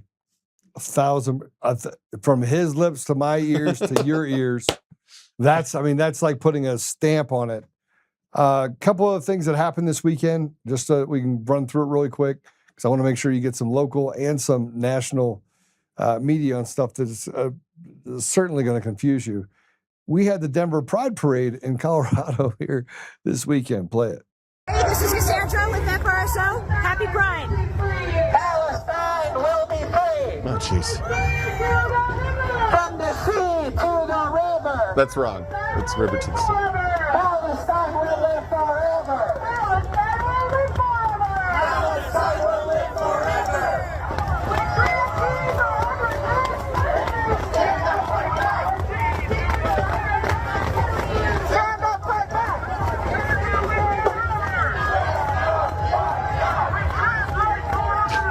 Who applies the Intifada? Do you know the irony of that cut? Oh, my God. I mean, Queers for Palestine. Just so you know, if there's a building in Palestine that hasn't been blown up, but before that, if you were gay, you pack your own parachute. Yeah. It wasn't long enough to have a parachute. If you're lucky, the only thing they do is throw you off the top of a building. There's torture involved. Yeah. I mean, I know you're not a big fan of his, but Benjamin Netanyahu said it's like chickens for KFC. It really is. You think Palestine, Hamas, tolerates gay people? But here's the other side. This crazy. I think that Israel might be the pedophile state of the world, country of the world. I think that there are more pedophiles in Israel than any other, because they keep leaving here and going there. It's not untrue. I'm sorry. I mean, there's lots of good people, and then you got to have like the pedophiles running around. It's crazy. Well, what we do know, It's a very gay state. I mean, Israel's a very gay state. There's a lot of gay. well, and here I've seen so many. And I love when Ryan's like, but when it comes to the radical Muslim fundamentalist men and how many of them have. Oh, they're gay too. That's what I'm talking about. And I was just getting to that. But that gay pedophiles too. Yeah.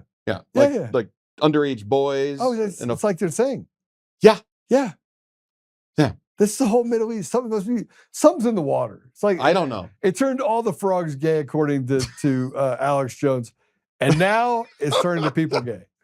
But no, the queers in Palestine, from the river to the sea crap. It doesn't make sense. Here, let's go airdrop you into Palestine and then see what happens. They're so confused. It's incompatible. And that's what I talk about, like holes in the boat. When you have that many holes in the boat, Ryan, you don't even know which hole to plug first. Like, no. They do. They know. I knew you were going to go there. And I want to stay away from that one. This is what's happening in your hometown of Dearborn, Michigan. Oh, no. They just went full Islam. Never. Play it.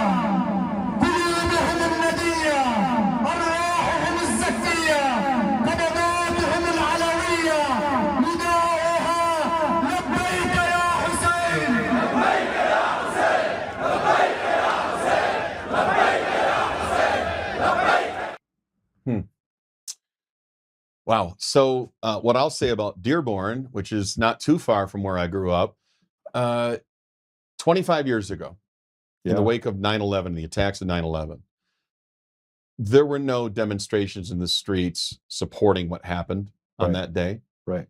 Dearborn was a much different place, and it was still it was the highest concentrated population of Muslims in America. By percentage of population is Dearborn, Michigan. And I'm telling you, having lived through it and remembering that time, there was not this fervent anti-American.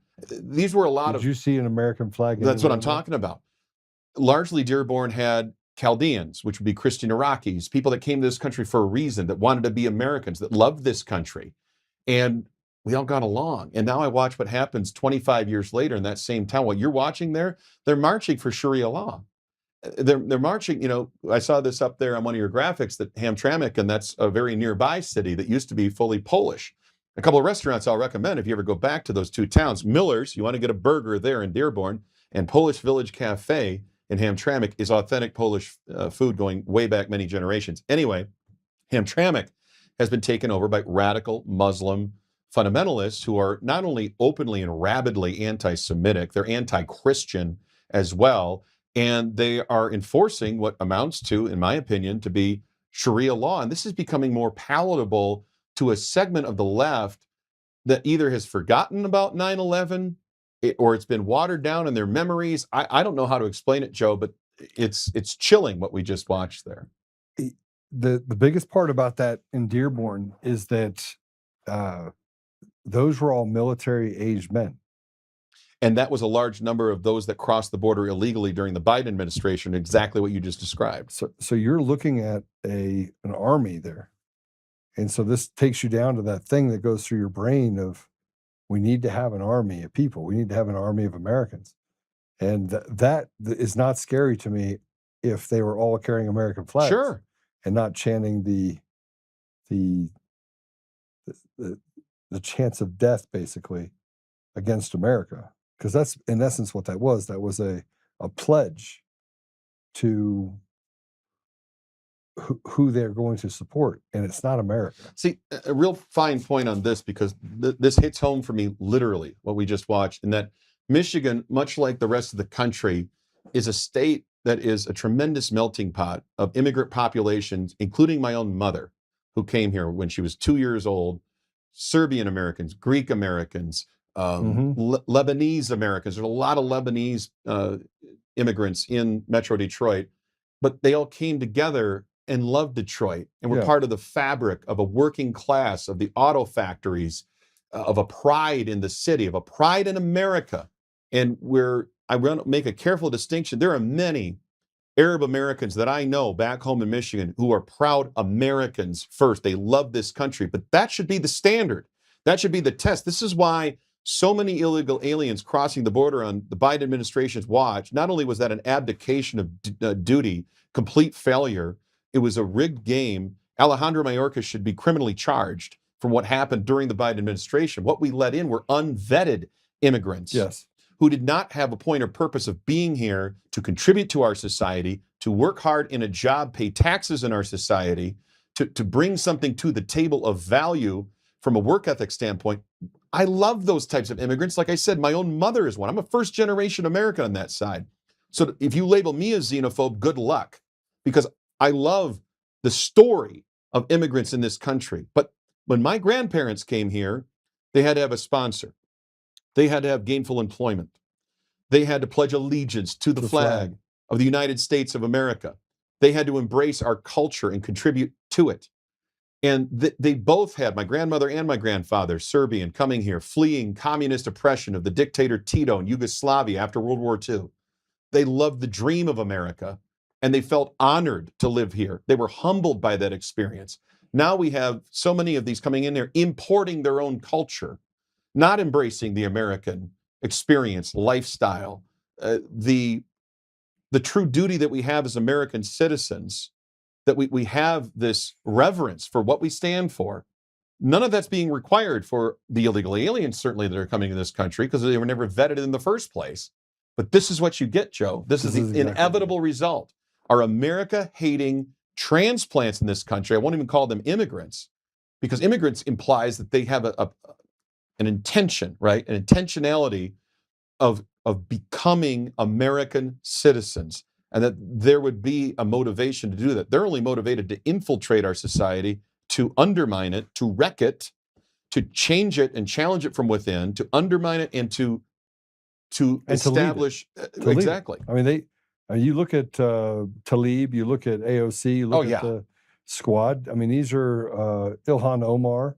These are terrible human beings. These are arguably some of the worst people you're going to find out there. Definitely not the smartest. Well, I go back to the wake of 9/11 real quick, Joe. There was a poll done, this is before 9/11. So it was like January 2001. It was NBC Gallup, big mainstream poll. Are you proud to be an American? Are you proud of, the United States? Republicans answered 90%, and I think Democrats were like 88%. 25 years later, they just did the same poll again. Are you proud to be an American? Are you proud of your country? Republicans 90%, Democrats were in the 20s. That's how much erosion has taken place, that the left has infiltrated what was at one time a mainstream Democratic Party that I believe no longer exists. And they've fundamentally changed it from within.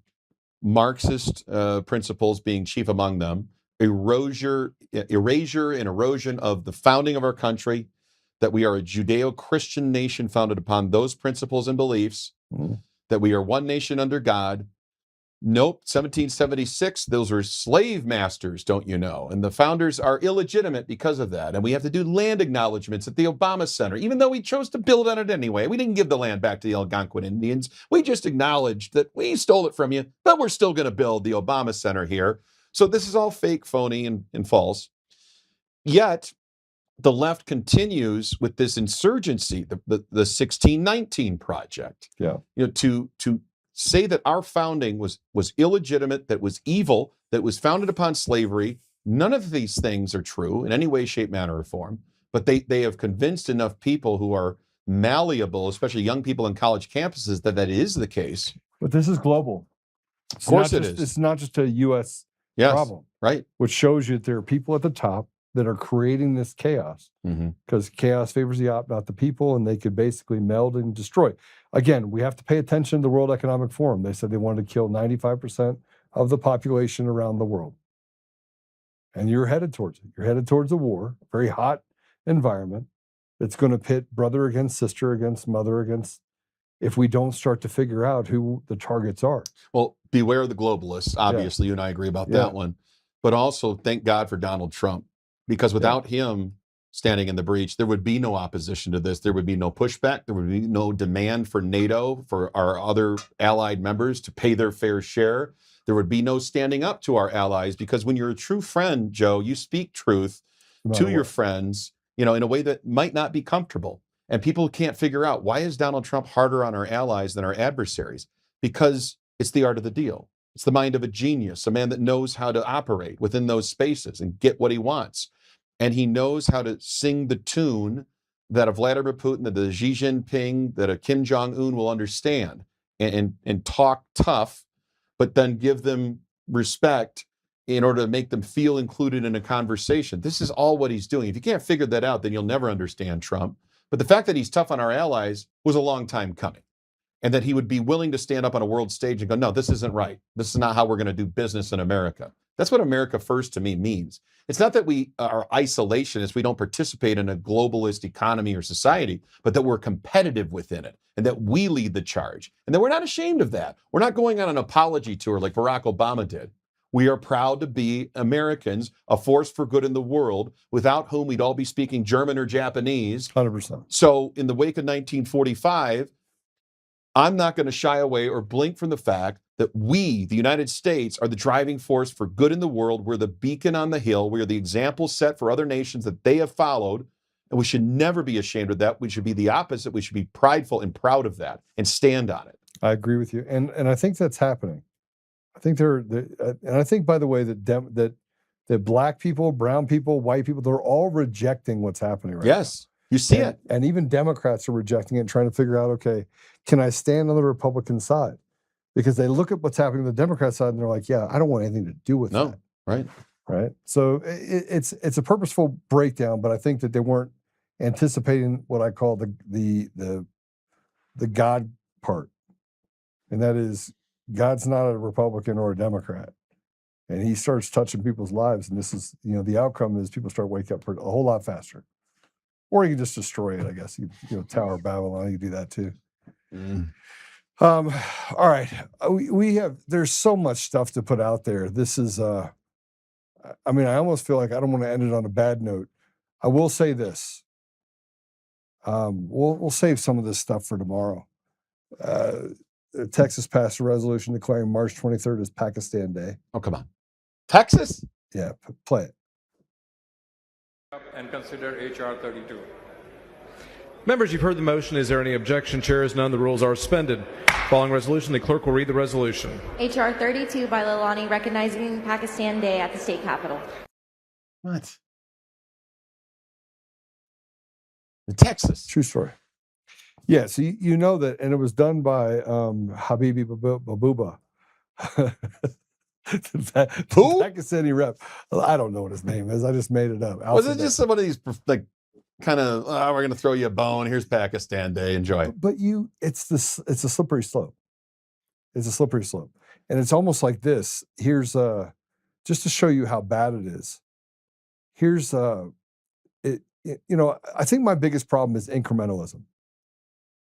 Is that we've allowed this to happen and we think incrementally we can get back. You can't. You can't incrementalism only works one way, and that's with basically the weight of resistance. Well, it's the frog in the boiling pot of water, right? Right, and incremental slowly change, and then you're overreacting, Joe. It's not a thing, and then it is a thing, and then people realize it, but it's too late. But it becomes too late in stages where you're taking on too much water, like too much is happening. Because you've let it go in so many different ways and you haven't stood and put the line in the sand and say, this is where we are, it becomes worse and worse and worse. Yeah. So I'm going to play a couple things for you. I'm going to skip over the board member because I know we're going to have Aaron back on. But this is a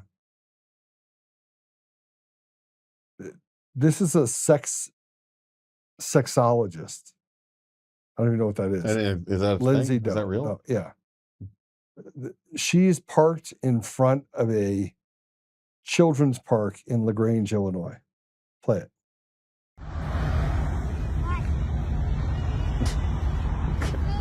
It's not mine.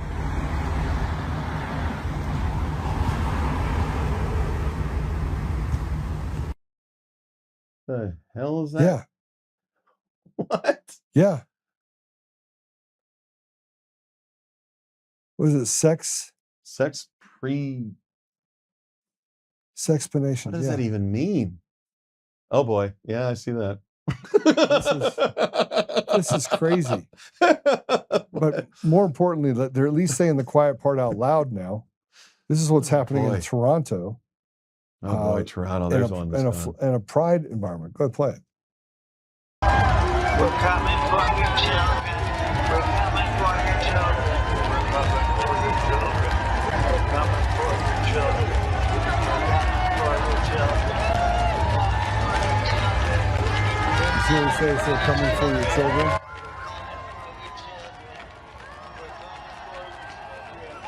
It's creepy and weird and gross. Why is it got to be about the kids too? You know, you have these drag queen story hours, and one of my listeners made this point, and I've always wondered it. Why do they have to read the kids? Why aren't they going to like old folks' homes and reading to the elderly and serving that function and purpose? Why does it have to be kids?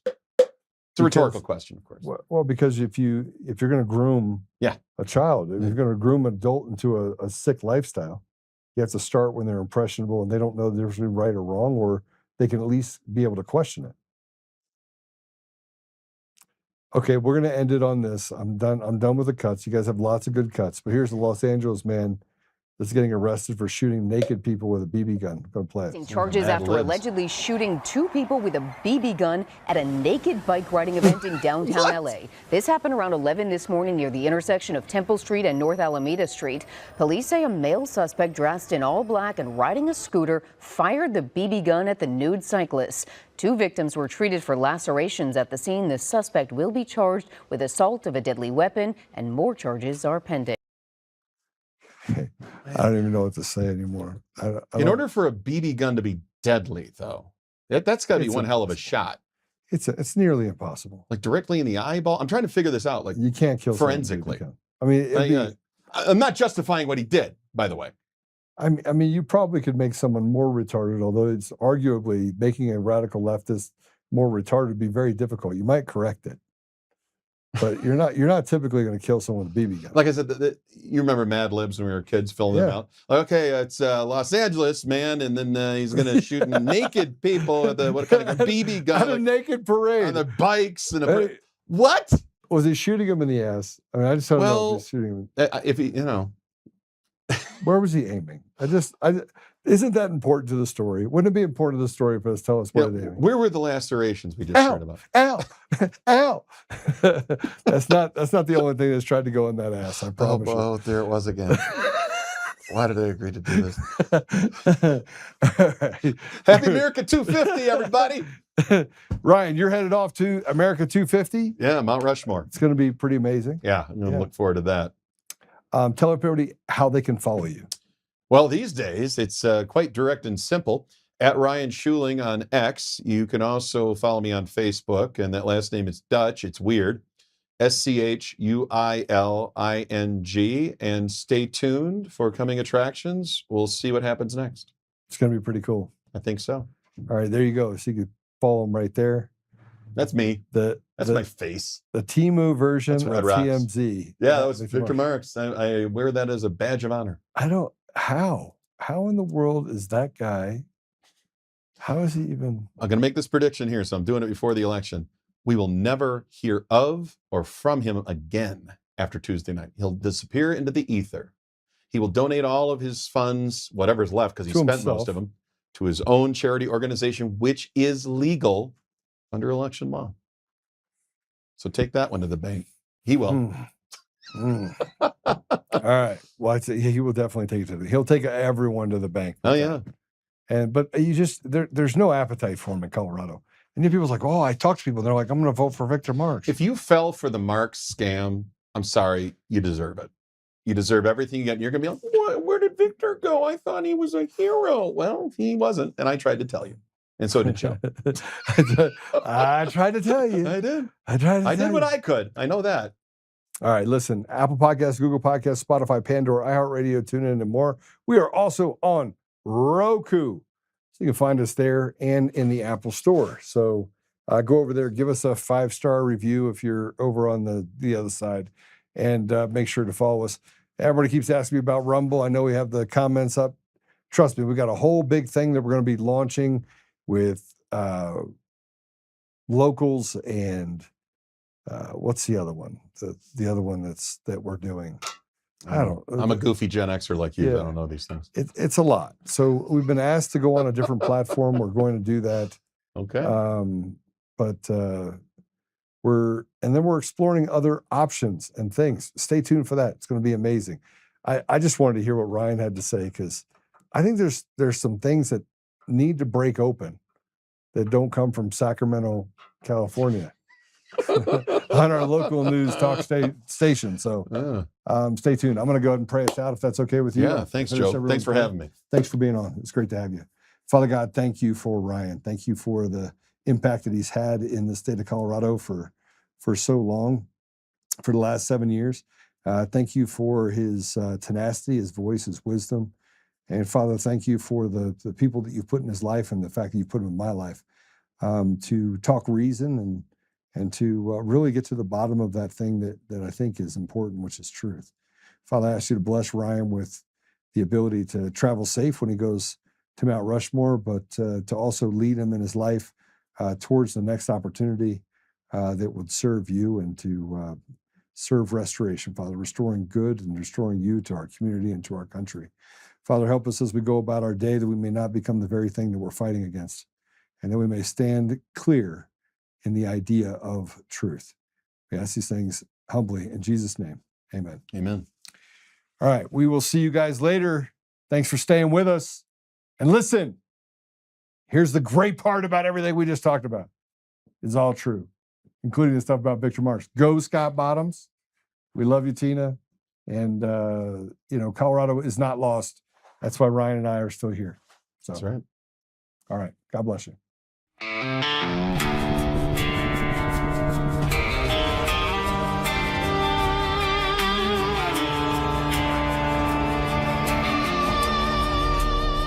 Rise up untamed in the heart of the fire where the wild ones roam. Joe Oltmann's calling, bringing truth back home. From conservative daily to this untamed fire, we shatter the silence, lifting spirits higher. No chains can hold us, no lies can prevail. Authentic and fearless on this rugged trail. Patriots gather under stars and stripes. Untamed nation, igniting the night. Untamed nation, let the truth roll out in this land of the free. Standing proud from sea to shining sea, we won't back down. Catch the fire, wear the crown. Untamed nation, it's our battle song, motivating hearts where the brave belong. Yeah, untamed and wild, forever strong. Play it again all night long.